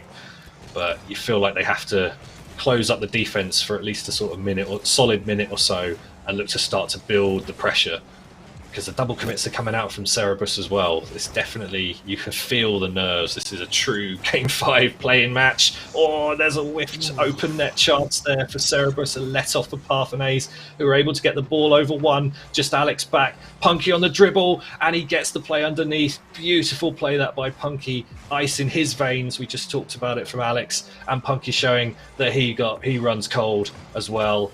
Alex tries to pre-jump expecting the high shot. Punky says no, I'm going to take it low, and that is 1-1. And you can feel in their VC, they're pumped after that. You've got to use that as a catalyst to really push on in the series. And we nearly had an awkward off the post own goal from Arky there. That would have been tragic beyond belief. Alex might actually get a chance for Joke here and just beat our 2 players. Will CJ able to get to the ball in time? Managed to pop it across the middle, but Hecky able to clear it across. Alex trying to get a challenge with Arconyx, able to do so. This ball popping over to the other side. A lot of ping pong coming out here. Hecky trying to bang the ball long now. Joke racing for it. Alex to collect, and Alex doing everything for his team. Unfortunate, Punky had a brilliant goal on him.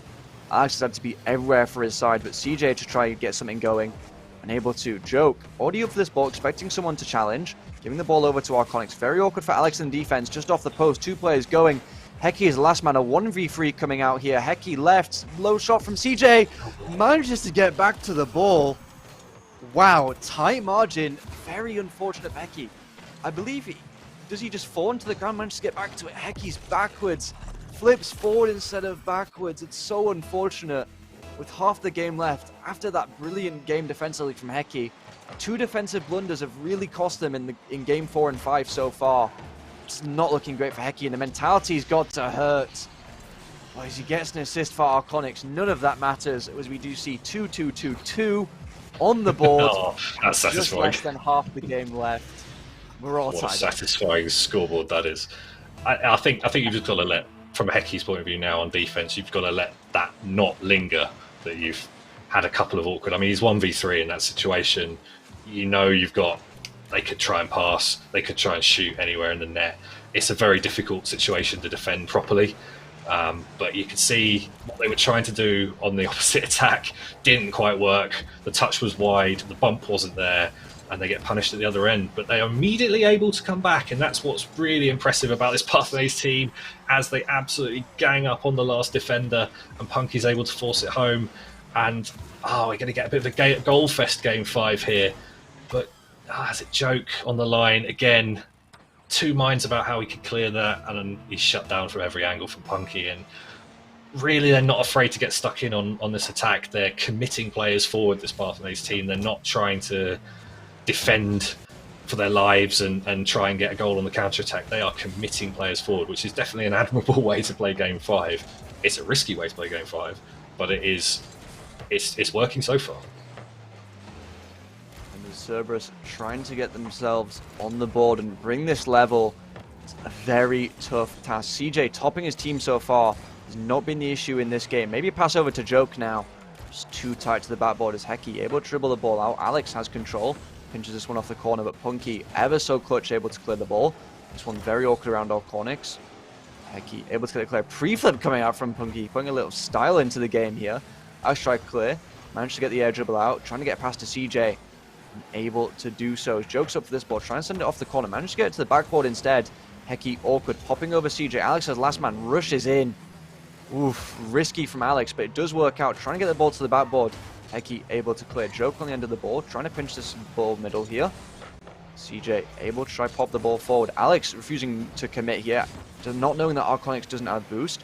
Steals boost from Hecky. Trying to send this one up off the corner. Doesn't get the 50 either. Joke missing. CJ knocks this one long. All on Punky now to clear the ball. Does so as Arconix and Joke racing the ball. Might just find its way in. Alex missing. Oh. What a shot by Arconix. Is that the final blow on the Cerberus team? They've come back so far, and it's just a last-man whiff from Alex. But it's a great read from Arconix, you have to say, in that situation. To get up with that speed and get the read, even just force the save, is an important thing to do. Force a mistake, and suddenly the floodgates are starting to open in this Game 5. And, oh boy, what felt like a really close end is just starting to run away from Cerberus now. They need to commit forward. 3 goals in 27 seconds. I'm not so sure. Ice in the veins from Parthenays. They've been playing a high-risk strategy all of this Game 5, and it has worked out for them. And it looks like, barring any absolute miracles or own goals from Hecky here, they're going to be taking that lower bracket spot in the playoffs on Sunday. And just a huge Game 5 performance after the threat of the reverse sweep. And that's a consolation goal. There's a chance. There's a chance. 3 seconds in theory mathematically, it's possible. It would possibly be the most insane thing I've ever seen on a Rocket League field if they do it. And easily. I'm all for it. If it happens, I will lose my mind. What's a DM Hecky asking, you know what, let's send this one to overtime. The ball does reach 0 seconds. I believe for a away by second. Joe. Oh. Wow. Arconix able to get his hat-trick, doing what matters for his team, and a brilliant showing from Parthenays.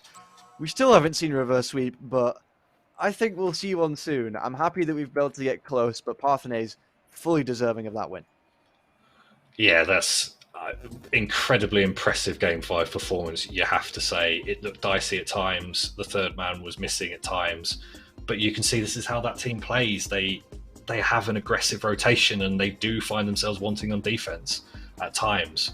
But they were able to find the clutch factor in game 5 and force out the mistakes which have defined a lot of this series. There's been some really nice team plays, some lovely passes, and there's been some mistakes as well, and that's Challenger tier in a nutshell, it must be said. But Parthenays thoroughly deserving of this game win. They started the better in the series, threatened the reverse sweep from Cerberus, but they shut it down in Game 5 and they move on to Sunday. Fully deserved for Parthenays. They just look like the better team completely in that Game 5. To deny the reverse sweep and the tragic own goal from Hecky after all those saves in Game 4, brilliant mental comeback by them. That's the kind of thing you get from experience in the league. Hecky definitely may have been a bit tilted, but not letting it get too much to his head in that final game. But Arconix was definitely the player that stepped up in that final game. I have to give him the MVP. He was definitely the issue for Cerberus to deal with whenever he was getting the ball high up the pitch, scoring all the time. He looked shaky, but that was only the games that Cerberus won. When Parthenays were winning, it was because of Arconix. Punky looked solid, Hecky holding down the back line. A very threatening team. As you said, they were quite close to being able to take the top spot due to the freeway tie. they look like they could have deserved that. Unlucky from them that they weren't able to get that 4-0 or that 3-1, as you said.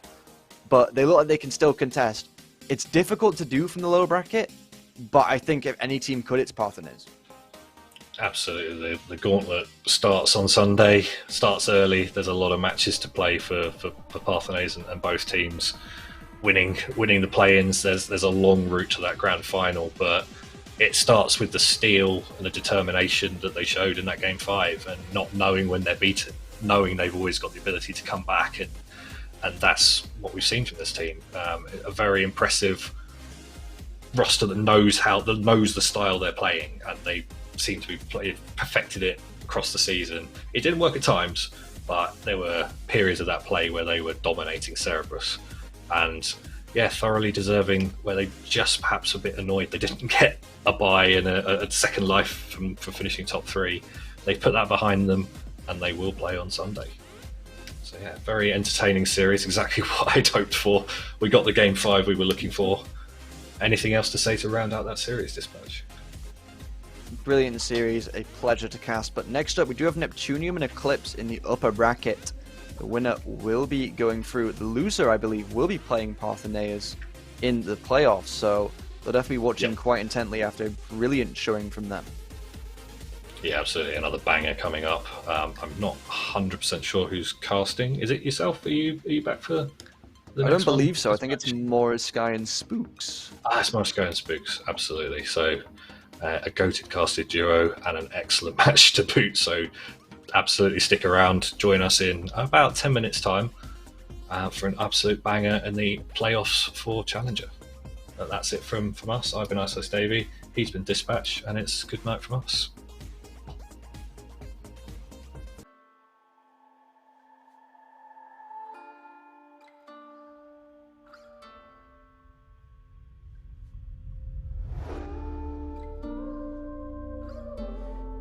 Distorted my reality.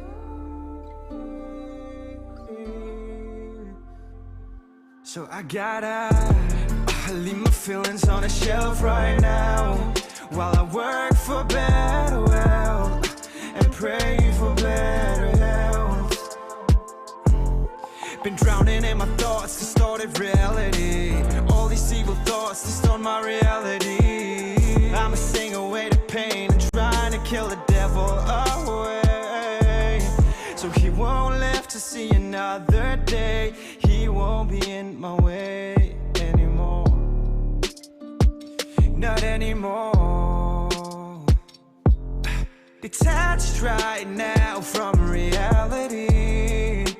All I see is darkness surrounding me, and feeling torn apart. But I can't be consumed by the dark. So I gotta leave my feelings on a shelf right now, while I work for better wealth and pray for better health. Been drowning in my thoughts, distorted reality. All these evil thoughts distort my reality. I'ma sing away the pain and trying to kill the devil away.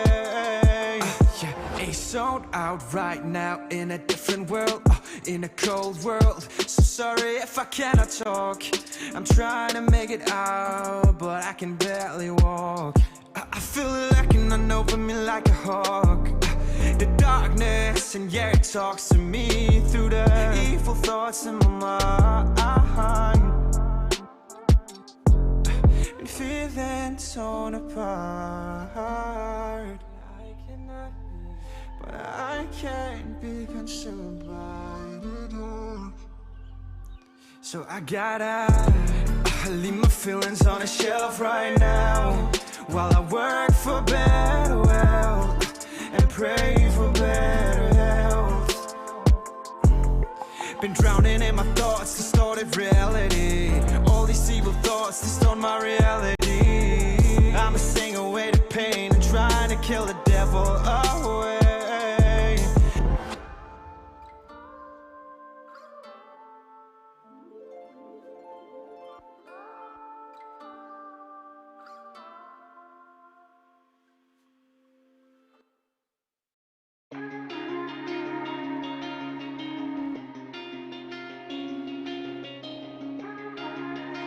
Cornstarch, dripping that sauce, yeah. Okay, Joe, that's fine.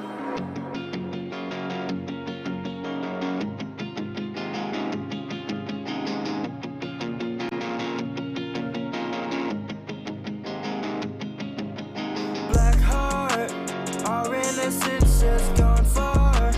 I felt content with our start.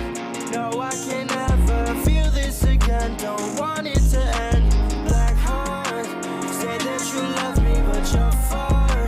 Trying to find my way out, but I know this ain't nothing but a lost art. Trying to stand, I can barely breathe. Blood on my hands, I got what you need. Lost in your path, I can hardly see. Never thought you'd go and turn on me.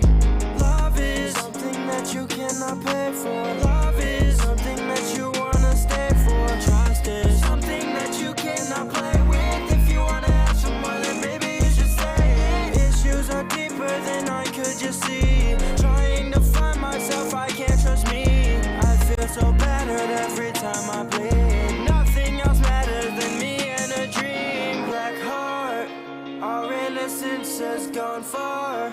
I felt content with our start.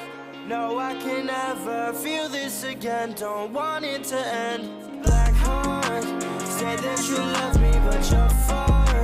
Trying to find my way out, but I know this ain't nothing but a lost art.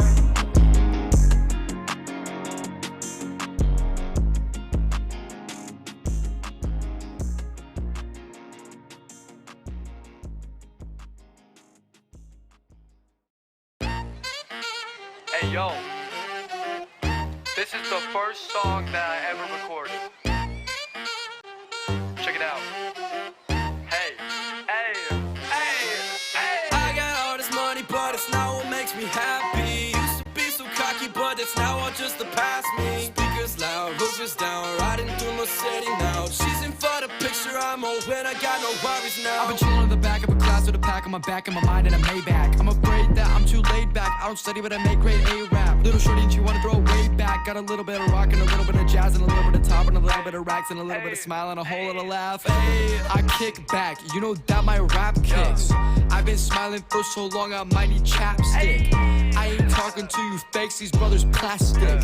Kill a verse and they put me on the blacklist. I got all this money, but it's not what makes me happy. Used to be so cocky, but that's now all just the past me. Speakers loud, roof is down, riding through my city now. She's in for the picture, I'm old when I got no worries now. I got all this money, but it's not what makes me happy. Used to be so cocky, but that's now all just the past me. Speakers loud, roof is down, riding through my city now. She's in for the picture, I'm old when I got no worries now. Why they coming for my neck? Ayy, I'm just trying to do my best. I ain't ever son a check.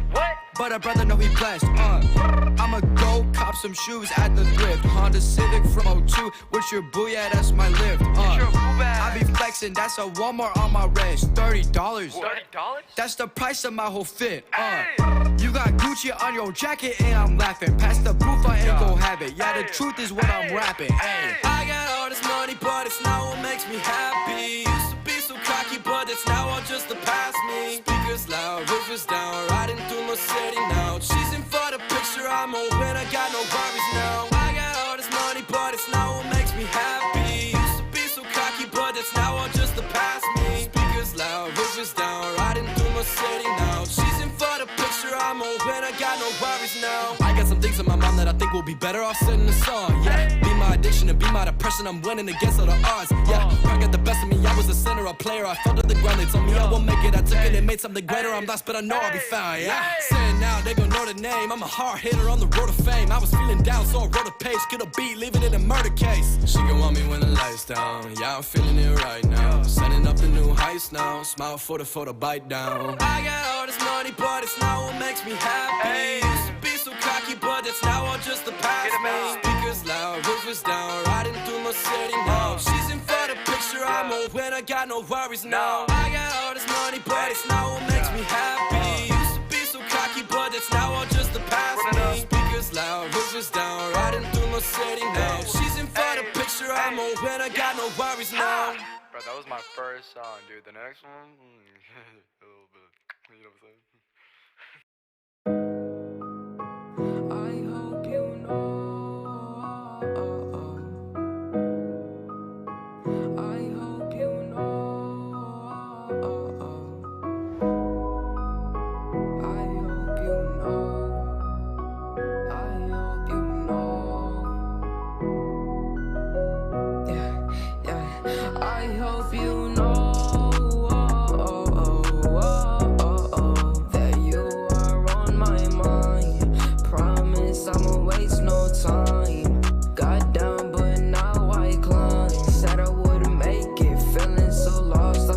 caught up in the matrix. Have to keep waiting, I gotta be patient. What's up with all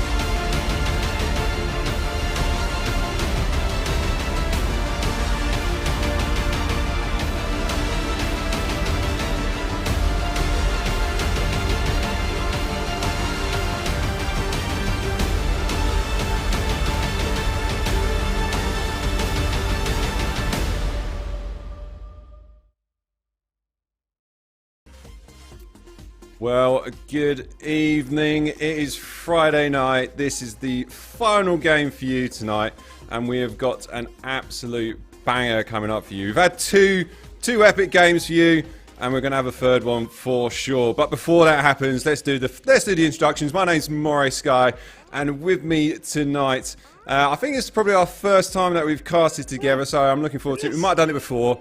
I mean, I have no idea, Spooks. But yeah, it's Spooks. Spooks is with me. How you doing, Spooks? I'm doing wonderful. That is probably the weirdest introduction I've had so far, but I'll take it. I'll take it. How are you doing, Moray Sky? I'm doing good. It's been a long week. I mean, that's why you're going to get a weird introduction from me. It's just like my mind's all over the place. I'm excited to be here. So, you know, it is what it is at the end of the day. And, yeah, it's going to be a good game for sure. And for those of you that don't know, where have you been? What's been going on? We've got for you, it's the upper bracket. This is Neptunium versus Eclipse. And basically, this one is going to be the decider of who has an easy playoffs and who has to sort of work their way to play to actually win the title. I believe as well, whoever loses this one will face the previous winners from our last series, I can't say it, Spooks. Parthenius. They'll Parthene. You know what? It's been a long day, Spooks. This is why I let you do it. Yeah, thanks, man. Yeah, throw me under the bus. I could not say anyway. It's fine. So yeah, they'll face them. But then whoever wins this one will get a nice, easy run in the playoffs. I say easy. It's never going to be easy, is it? But nevertheless, here are the two teams. I mean, we'll have a look at the stats. And I don't know about you, Spooks, but this one is going to be a close one. I mean, there's not really any... If you look at them, they're very evenly matched throughout. And it kind of... It could go either way. And I suppose it just depends on who shows up on the day. But is there anything that stands out for you? Or is it all a bit too similar? Well, I think that's probably the most standing out thing is how little goals against we see from Neptunium. They only have 123 against themselves. That is a good amount when you score 170 goals. Having only that amount against you is a good thing to have. On the other end, we see that Eclipse is a bit more Vipsy-turny, however you want to call it. They go up and down because that is goals for 186, goals against 173. That is a close amount. That normally means that they're probably going to be coming out here all guns blazing, not caring too much about defense, just trying to score more than the enemy. And I mean, hey, it has worked so far for them this season. They're here, they're ready to play, so I guess it may be working again. Yeah, for sure, and it kind of it's a bit of a I think it's a bit of a thing with Solaris. Basically, it is their defense. I mean, I'm just saying this because I play for Terra, so Yannick is an absolute legend when it comes to locking down teams and having a good, solid defense. And it certainly seems that's the case with this team as well. And if you look at the player stats there, I mean, the saves are just insane. 97 saves for Ivelius. That is actually nuts. But then, likewise, you look on the other side with Shadow and it's Timbaste, 101 saves. I mean, both these teams have got absolute fridges lining up their backboard defenses, and this one. I still don't know. I mean, yes, hopefully Shadow are going to come out guns blazing, but I just hope it doesn't sort of peter out. You got a good defense against a good offense, and then it just stagnates a little bit. I don't know about you, Spooks, but who's the player that you want to look out for in this match? Well, honestly, you already named him. I mean, that safe to the team. They're probably going to be the anchor that they really need. The one that is going to be maybe filling the backpack a bit with your teammates, trying to carry them over this hill that is your enemy in Neptunium this time around. It's going to be hard though. And I'm going to give you the hard question right now. No. Any predictions? Go on. It happened to me yesterday.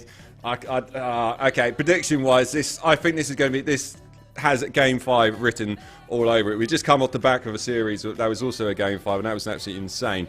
So I'm pretty sure we're going to see it again, because these two teams are very evenly matched, and I can see it going all the way. But, you know, the thing is, though, it's all on the line. I mean, effectively, no matter which team loses on this one, they're still going to be there in the playoffs.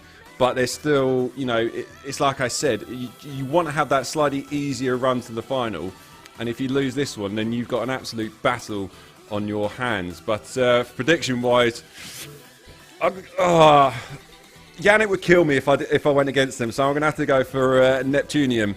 That's just purely because, you know, I've got to have to show some sort of allegiance towards Solaris there. But that's me. But it's going to be a close one. What do you think, Spooks? I'm gonna say 3-2 Eclipse. I'm gonna go with the Shadow side of this time around. I mean, it's hard to predict. It's always gonna be hard to predict when teams are this close to each other on the table. I mean, last time I tried to predict, I was completely wrong what was gonna happen. So, hands up in the air, I'm just gonna say it right now. I have no idea. I say Eclipse. Might as well just be a sweep from Neptunium. I have no idea. The players eventually have to decide it.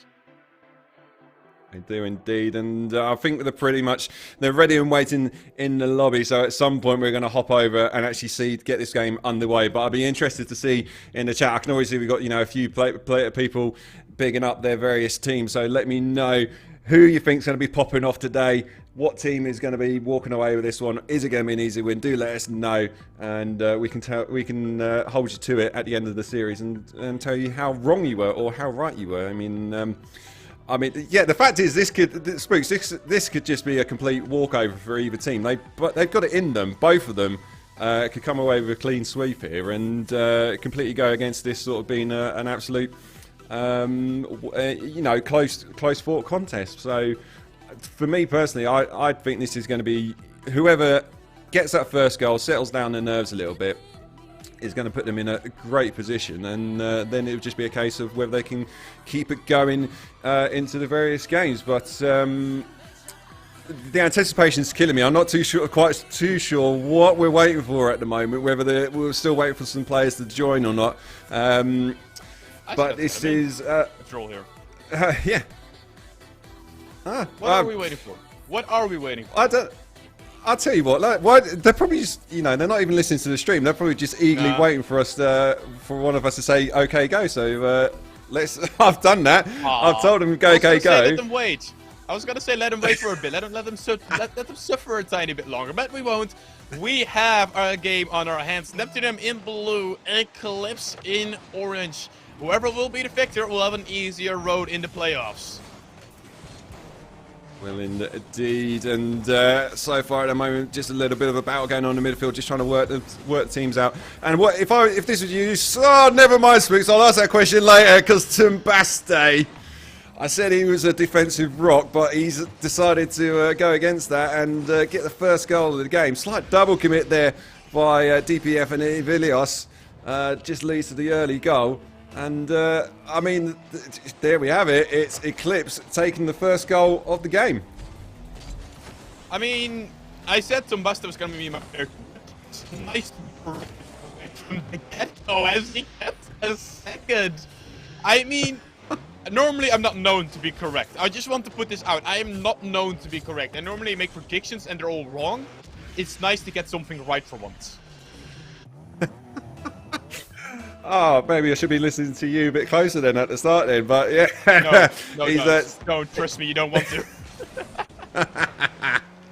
Wow, Tumbaste certainly picking up the pace early doors here. We've only just gone past the 30 seconds mark, and I've just suddenly realised you've got Krezes on playing for Eclipse as well. Former Sanctuary man who I've played with a few times. He's definitely one to watch out for too.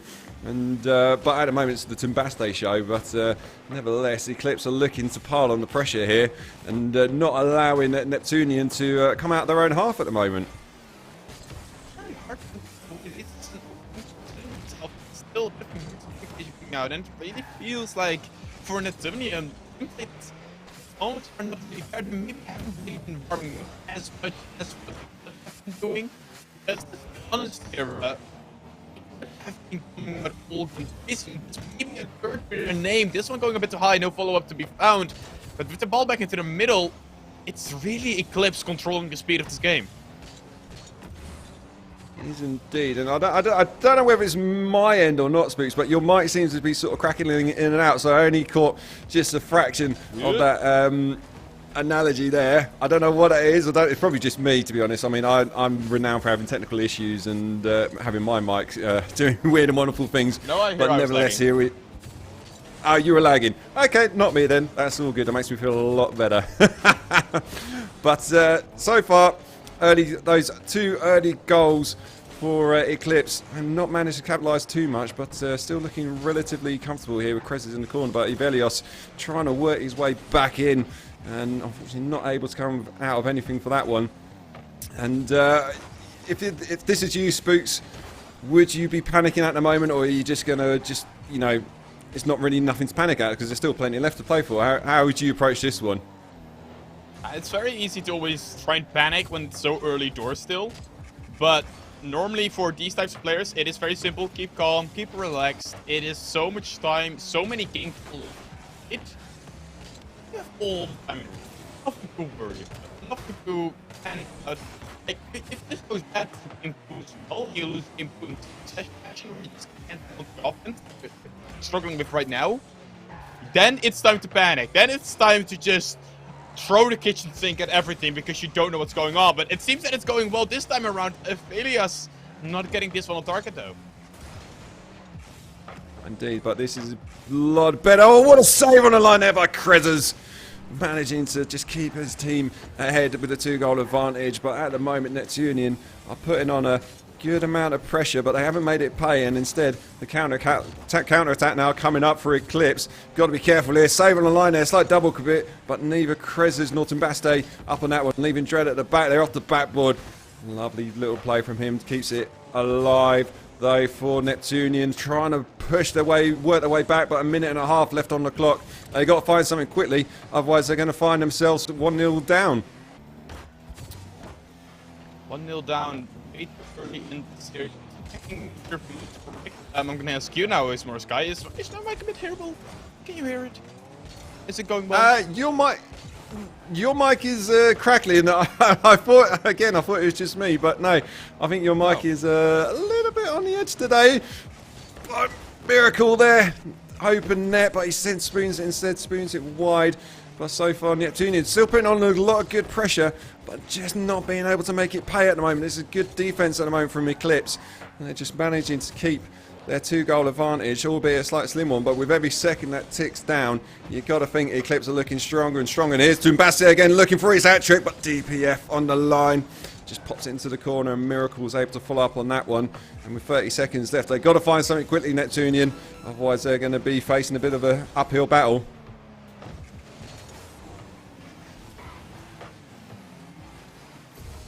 I don't know if I've lost you completely there, Spooks.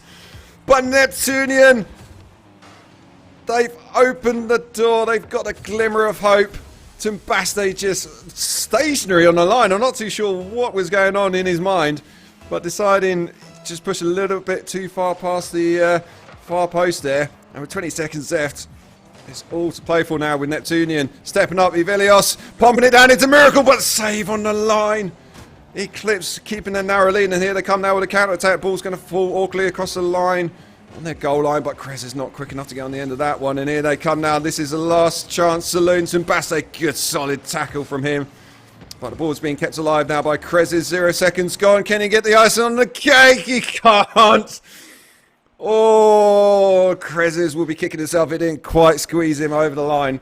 But nevertheless, Eclipse take game at number 1 there. And Spooks, are you with me? Are you still there? I'm trying. I hope my mic is good now. I have no idea what's going on with it, but I hear from our producer it sounds fine right now. Well, I'll ask you the question before it disappears again.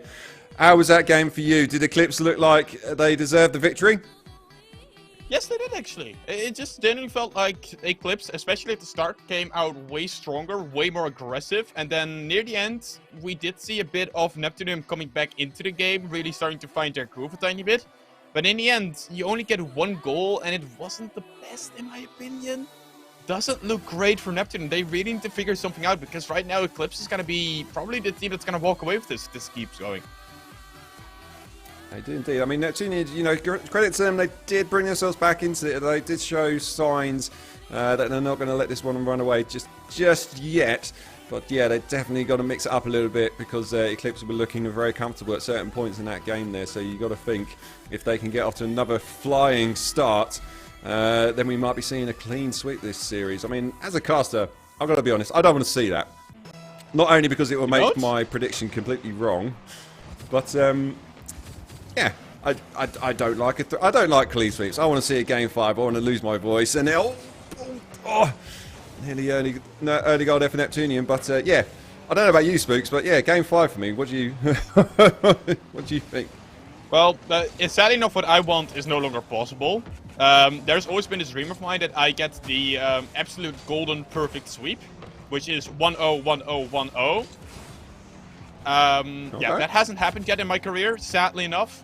But I can still dream. It just won't be this time around. So since it won't be happening this time around, let's go to game 5. Let's go to game 5 and get an overtime. Let's do it indeed. And at the moment, Neptunian looking like they've got a little more purpose. But here comes the counter though with Krezis trying to chase that one down. DPF easy clear into the corner, but Tumbasic round and out of the crossbar, and Dreed, however you want to say his name, steps up and gets the early goal again within the first minute for his team.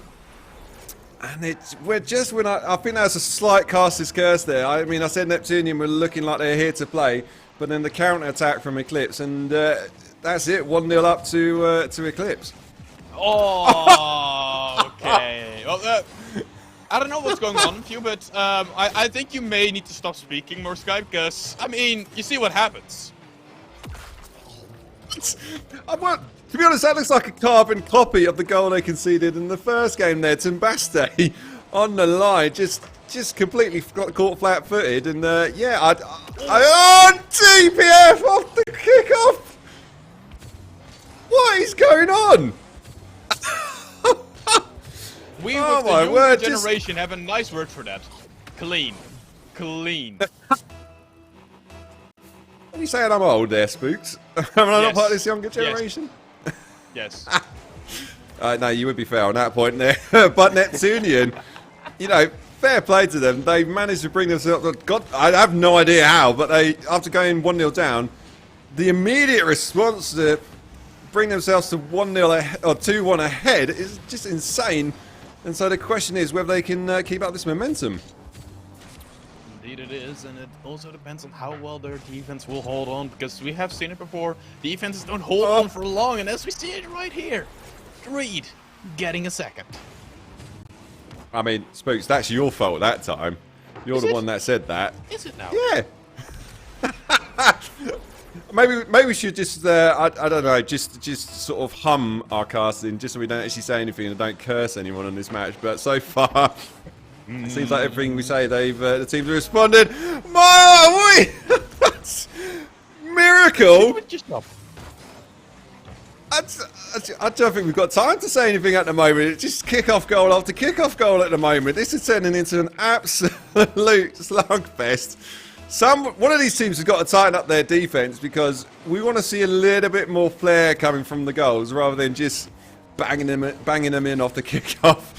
But yeah, I mean, it's certainly game 2, Spooks, is picked up in pace a little bit, and we're on for an absolute classic at the moment. Should we just stop more, Sky? Are we even needed at this point?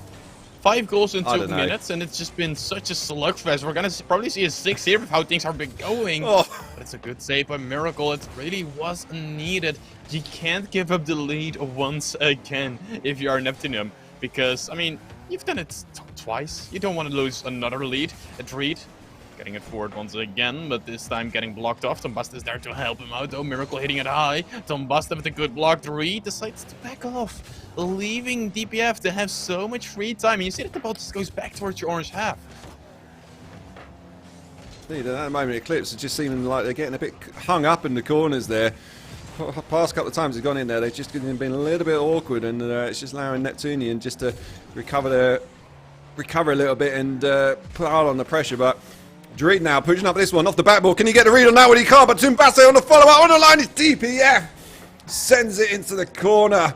And Eclipse got a whiff of that goal, but unfortunately not able to convert on this occasion. And with 2 minutes left on the clock, Evilios pushing that ball into the midfield. DPF's got to be careful in this one. He's got the touch in it, but it's gone nowhere near the goal. Instead, Chris is now pushing up. And Neptunian. Oh, okay. Well, I was just about to pick them up.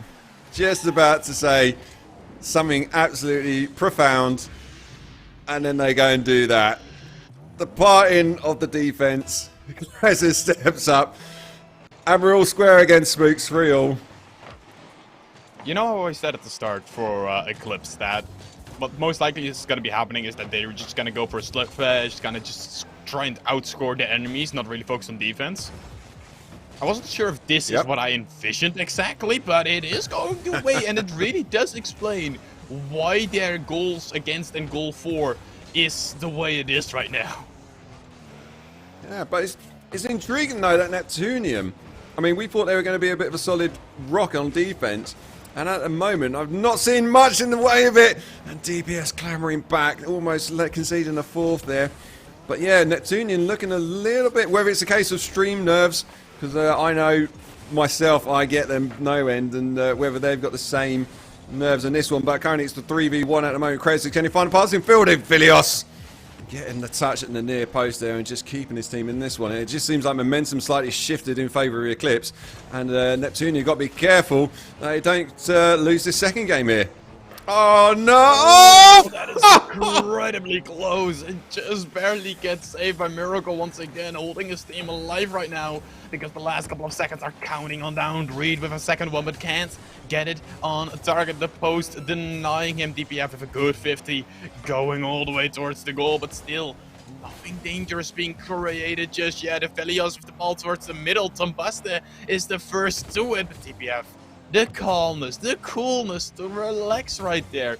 Knowing what's going on and taking the ball slowly, letting the clock run on down. Tombasta still keeping the ball stuck in the blue half. Will we see a 0-second goal coming out? DPF hitting it high. Looking for the follow-up himself. Can he do it? Can he do it alone? But the ball dropping straight on down and onto the ground we go. Maybe Omar. I mean, that's the text of the series at the moment. Miracle so good he uses his post to make his own saves. I'm pretty sure that wasn't calculated. A treat! Oh, nearly able to squeeze that one in, but just couldn't quite get the angle. And here we are in the first OT of the series, and it is turning as expected. Viliosto! 20 seconds left on the clock. He didn't want to draw this one out any longer than he had to. Sends that one on target. All three of the Eclipse players stuck in the corner there. Nobody covering the net. And it turns out that Neptunium are able to tie up the series and make it 1-0. Spooks, that was a bit more like it in game 2.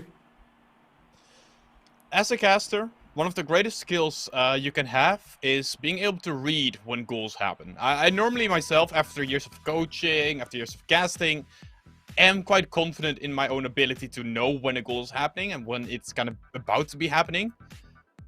I'm gonna be honest, I think I could read like 1 or 2 goals in this game, and the rest are just like, okay, how? Where? Huh? That's how I felt this game. That's generally how I felt this game. Yeah, it just went absolutely, it just seemed like all rules just went out the window during a very short period of time in that game, and it was absolutely insane. But you know, fair play to Neptunian. They did come back into it. Yes, they did lose a little bit towards the end of that second game there, but they've certainly stepped up, and hopefully this will be enough to just settle the nerves down a little bit, and they can sort of find their rhythm. But with it being all squared, it's still all very much to play for, and my prediction is still very much on. but certainly both teams are... Yeah. Oh my word. DPF. I just got to see it on again, but what the read. Sebastian Reed nowhere near on the defense. And fair play to DPF there. Gets the first goal, and it's the turn of Neptunian to get the first goal of the game. DPF on kickoffs has been lethal, Morska. Like, that is not the first time he's gotten one of kickoff, and he may be looking for another one to his name. This one, he sets it up. That's a master. Beautiful save, exactly when you needed it off him. Dree trying to process this ball towards the other half. It is a good opportunity. Tabasta misses the ball, though. That means that Dree, who was expecting a pass to come to him, can't get the ball. Maybe a double! Oh! The Cruisers just barely missing out. Said he was one to watch out for, and nearly had his clip of the series there. But nevertheless, it's Eclipse that are chasing at the moment. Here's Miracle on the sidewall. Thinks better of it, but it gives Tumbaste enough time to just put on some of the pressure. Double commit there from the Neptunian, Miracle and Ivilios. But they managed to get away with it and trying to keep up the pressure. But here comes the counter now with Krez on the right-hand side. DPF straight onto that one, but they've not been able to get this one cleared. Football's going to fall into Tumbaste. Miracles on that one, leaving Krez's exposed at the back, but the ball just didn't quite settle down. And Neptunian just riding a little wave of pressure there, but they've still got the 1 goal advantage here. Felios leaving the ball alone for Miracle. Dree just barely in time to get the ball away. But Felios looking for a pass another time, but this one getting saved by Tumbaste. He can't do it another time. DPF, the man who has been impressing me a lot this series. Not getting anything right there, meaning that the ball is back into the blue half. Felios trying to do it all by himself, showing a bit of the mechanical skill that they do have with this ball going into the middle. Pass to DPF. Is he quick enough with the Tumbaste? Speed coming out from the man that has been trying his best to really solidify the defense in midfield for Eclipse. Yes, indeed. And oh my word, Krez is nearly getting on the end of that one. DPF, though, just managing to get some sort of touch into the corner. But yeah, at the moment, it seems like we've got good rotations going on for both teams and just able to just make sure this game doesn't turn into a riot. But still, a few mistakes creeping in here and there. And when this game is as close as it can be, it's those little mistakes which are going to cost you big time in the end. Ivilios trying to keep this one in Eclipse's half. None of his teammates are following up on that one, and instead it's the turn now of Eclipse. Tumbaste reversing on that one, probably need to put his blinkers on, but it's allowed just Neptunian to come out of the tower off the backboard there. TPF, oh my word, and Krezes and Dreed double the power, and managing to keep Neptunian just a 1 goal advantage. The big problem I've been seeing, Morska, is that for me, the problem with Eclipse, the same aggressiveness that they had at the start as this one almost goes in. The same aggressiveness that we saw in game 1 at the first 2 minutes from Eclipse is nowhere to be found anymore. Right now, Miracle looking for another opportunity, but this one getting saved easily by Dreed. But I don't know where it has gone. Do you know where it has gone? Because, like, I'm missing this aggression, this aggressiveness, this in-your-face playstyle from Eclipse. I don't know. Yeah, I mean, I've always said, oh, DPF there. Not able to get his shot on target, but yeah, I always say whenever I cast, you know, demos are the way to go. You play a little bit aggressive on your rotations in and out, and just try and open up some of that space. But yeah, it just seems like Neptunian probably have stepped up a little bit and just taken some of that aggression off Eclipse. They have not given them enough time just to think, and the Miracle off the other side of the bar, not able to bounce down into the net. And Neptunian so close to doubling the lead, but here comes the ball now. Krez is trying to get on the end of that one. But yeah, certainly Eclipse, they need to step up. They need to find that little bit of something, little bit of source that they had in game 1. But instead, they just seem to be pegged back at the moment. And with a minute left on the clock, Neptunian got a very slender lead. Really seems that Eclipse can't consistently get past that midfield line. This time around, they do get away from it, but double commit, triple commit almost even coming out from Neptunian. They have to be careful now, but no real danger shot coming out. This one is right in front of the net with Elias in time to get the ball away, and the Cruisers tries to take a bit of control, tries to slow it down. Maybe a bit of a change of speed is what Eclipse needs, because right now it's not going well. With 30 seconds to go, it's not looking good for them. not. And what I reckon it is after that second game there, where it just was absolute pandemonium at one point. I think both these teams are just a little bit nervy at the moment. They know that this third game is very important, and Dreed didn't quite able to get better than 50 on that one. But DPF now coming up 2v1 against Kreses, and Kreses gets enough on that one. Send it into the corner, but he's not able to clear his lines. And 3 seconds left. Can Miracle get the goal off the post? Oh, so close there to tying it up and doubling the lead. But the ball's got to live. Dreed! Kreses! Oh, can't keep it in. Oh, my word. For a second there, Spooks, I actually kind of forgot that Neptunian actually had the 1 goal advantage. I thought we were going into a win. It was that close for me, but certainly, the slimmest of margins in that one. Both teams putting in a fair amount of shots, but it was only DPF that managed to get the goal of that insane redirect at the very start there. And it's like you said, Eclipse just seems to have lost that little bit of aggression, and I don't know where it's gone. I mean, somebody please let us know in the chat if you found it down the back of your sofa or something like that. But yeah, they need to step it up a little bit, I think, in this next game, because it's essentially series point to Neptunian. Well, it really feels like Eclipse is driving a bit like my old Volkswagen is. The start is good. It gets away amazingly, but then it just stops and doesn't want to go further. And that's how Eclipse feels right now. It just doesn't want to go further anymore. I had a clear like that once as well, actually. It was actually amazing at the start, and just seemed to lose it towards the end. So hopefully, hopefully that's not the case with Eclipse, and we're going to see an absolute banger of a comeback here. But maybe it's just a bit of a confidence thing. Maybe, like I said, when in game 2, when it was just absolutely nuts and chaos, they just the game plan went out the window, and they just need to rejig a little bit and hopefully bring themselves back into this one. Oh, Miracle, that's a beautiful touch and a beautiful goal. Beautiful setup. Coming out, all done by Miracle. Look at this first touch. Right where he wants it to be. Keeps the speed going.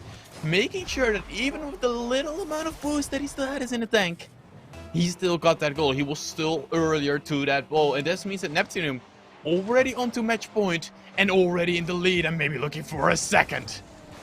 Off the crossbar to DPF. Oh my word. Somebody give Eclipse a band-aid, because they need to secure that defense. But at the moment they're just leaking goals, and with only 19 seconds gone. 19 seconds left. That would have been the shortest game of Rocket League ever. But yeah, 2 goals this early when you're a match point. That's not what the start you want. And these guys have got a mental game now in their hands more than anything, because you just know they've got to find something soon. Otherwise, with each tick of the clock, it's going to be even more of a struggle for them to come back into this one. Definitely is, and it just seems that as the time progresses, Neptunium looks stronger and stronger. If Elias can't get it on target right there, but Miracle back into the middle we go. It's a good passing option, but sadly enough, doesn't lead to anything. And are we going to see it once again? Are we going to see Neptunium just block off that midfield, not letting Eclipse get any feeling, any sniff of the blue half? Well, right now, Cressers does get a good sniff, and he takes it all in and pushes the ball into the net. Just the bit of luck they probably needed. It's a lovely shot there by Kreses. One end of the field to the other. Miracle stretching to get back, but not able to get anything on the end of that one. And it sneaks in there on the inside of the post. And that's just what Eclipse needed, because you just felt if Neptunian had got that third goal, then that would have been it. Absolute struggle for Eclipse to come back, but they've got a slight bit of hope. But at the moment here, they've got to find something again. They've got to do it all again and keep going. But at the moment, it's looking very good now. Kress is on the right-hand side, trying to chase this one down. But Miracle's equal to that one. Pops it down to Dreed, off the backboard into Tumbaste. And DPA had to make sure he got some sort of a touch on that one, which he did. But Eclipse keeping the ball in Neptunian's half. Dreed now on the right-hand side, punts the ball forward. Both Tumbaste and Kress is all the way back. But DPF... not too sure that one was going to squeak in, but he has to make sure it did indeed. And Miracle now trying to keep this one, but at the moment it's Eclipse Spooks that are putting on a lot of pressure and looking like they might have a little bit of life left back in them. They really do. That goal was quite necessary for them. Even though it was a bit of a shaky goal to have, it was a breath of fresh air for Eclipse that has been struggling so much. And they are really looking on a path to get that to going and to get themselves back into this game. But it's the bastard Reed not connecting. A miracle now. Good pass into the middle for Velios. The pass is there. But the finish is lacking. Finish is lacking, but save. I'm pretty sure Dreed got some sort of touch on that one. Absolutely vital. Keeps himself in. It keeps the team in this one as we've gone past the halfway point. Chris is trying to squeeze that one in on the near side post there. And this is more like it from Eclipse, trying to pile on that pressure, trying to find that second goal to keep their dreams alive. And there's Critters! It's 2-2! He's found the opening they needed. DPF completely misses the ball on the corner there. Critters couldn't believe his luck, saw the open net, made sure he got it on target. And there we have it. We're all square, Spooks. They say in football that strikers have a bit of a nose for goals. I think Krezers has that nose, and he has been having some good sniffs of that net so far. He's looking dangerous, he's looking lethal. He's getting what you normally would call the easy goals. But you need someone that gets those easy goals, that is able to find them. As DPF is trying to find a good pass towards the Velios. With the ball, it hits the post. It really does not want to work anymore for Neptunium. They started off so well, the 2-0 lead has evaporated, and they're looking quite shaky, but DPF is trying to change that by himself. The pass into the middle, but no one there to help him out. The poor lads. Yes, indeed. Eclipse, though, just got to make sure they keep their rotations tidy. There's just a few slight hesitations I've seen. But at the moment, they're managing to keep it at bay. But here comes Velios. Oh, miracle, go for the demo. Didn't quite able to get anything on any sort of connection. And now the counter-attack from Tumbaste. Thinks better of it. Decides to leave that one. And it's allowed Velios now to punt that one upfield. A bit of a back and forth going on between the two teams here. You just feel like maybe one of them just needs to take control of it. But here comes Miracle! Minute left on the clock. And the man... the myth, the miracle. I mean, DPF will say that's calculated. I think that's a complete whiff from him. Hard one to read, but nevertheless. Calculated. 100% calculated. 100%. 100%. Okay. No doubt in my mind. No doubt in my mind. But what is also no doubt in Neptunium's mind is that they have the lead once again. They had to fight for this because it was getting scary. But DPF looking for the second to them. And he does get it. A beautiful solo play by DPF. Let's just see that one again. Plays off the sidewall. Both Krezers and Tumbaste trying to get in front of the ball. But instead it finds the underside of the crossbar, bounces down into net this time. And that's given Neptunian a comfortable lead.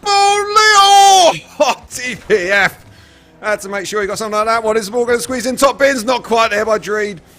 And at the moment, Eclipse have got to find something quickly because they've still got 2 goals to find in these dying seconds here. 30 seconds left. But Neptunian, comfortable lead. And Eclipse on their way out, it looks like. Velios can't get to the balls, the seconds keep on counting down. Neptunium, they know what they have to do, just let those seconds stick away. DPF wants to get another one to his name. Miracle has a free shot on target.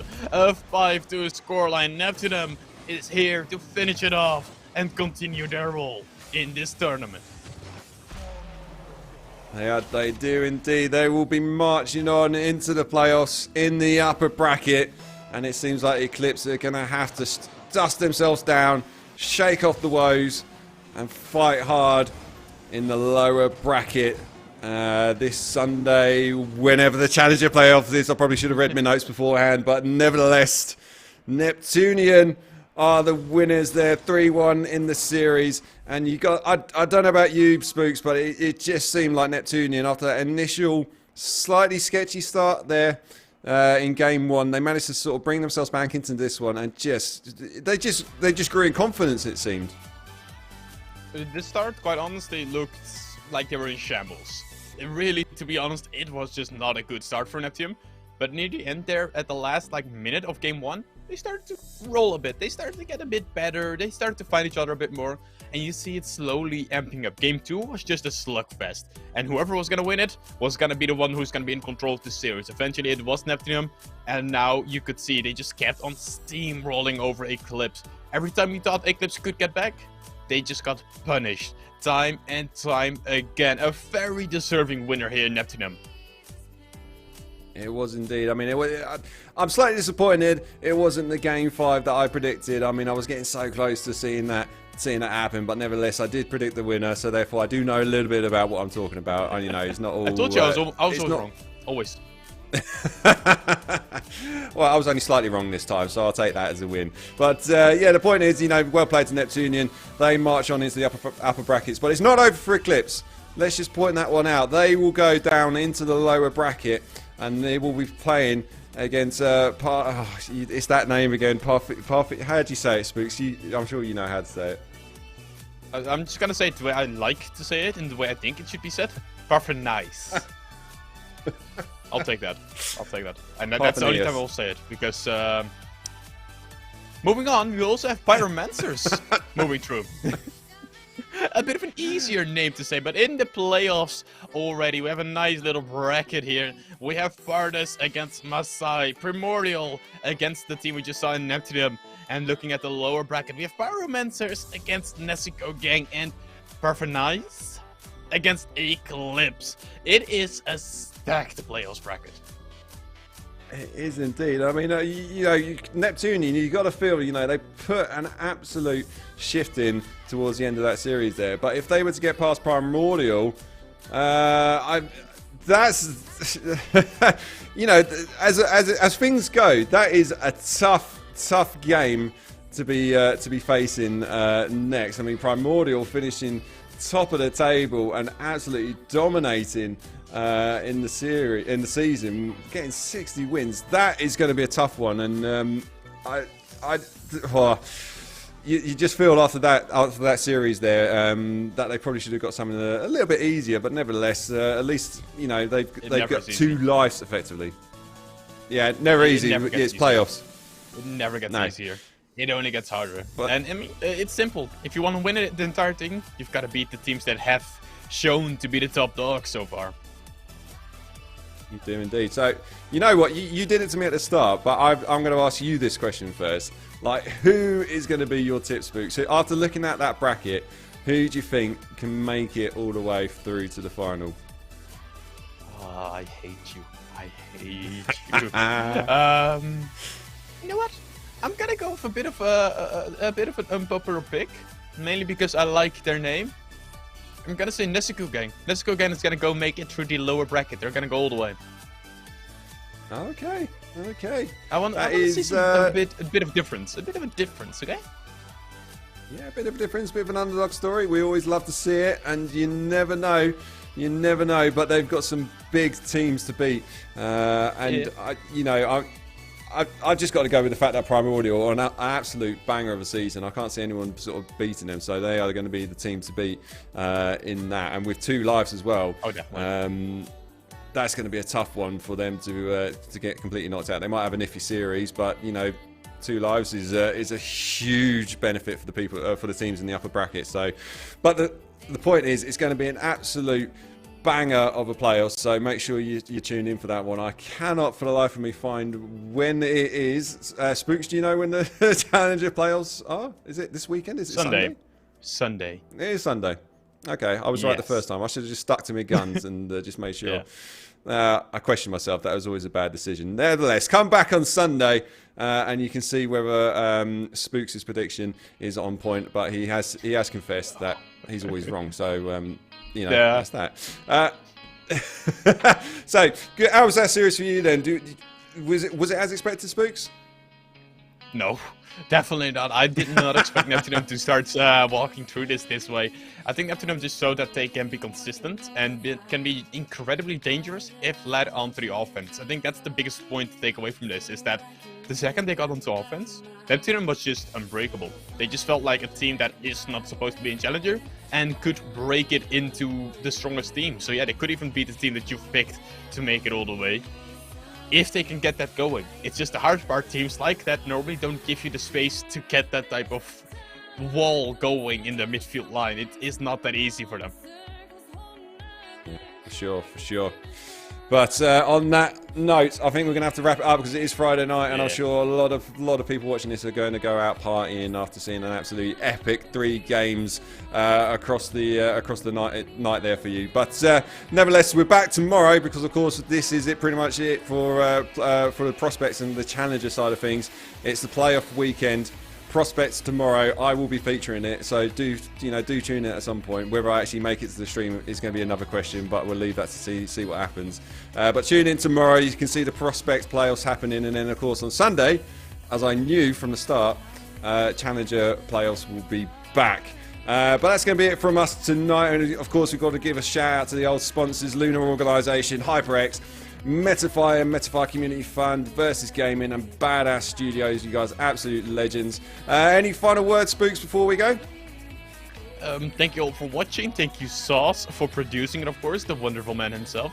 Thank you for joining me in the caster booth. And I think that's it for tonight. Night, and have fun. See you all tomorrow. See you tomorrow, guys.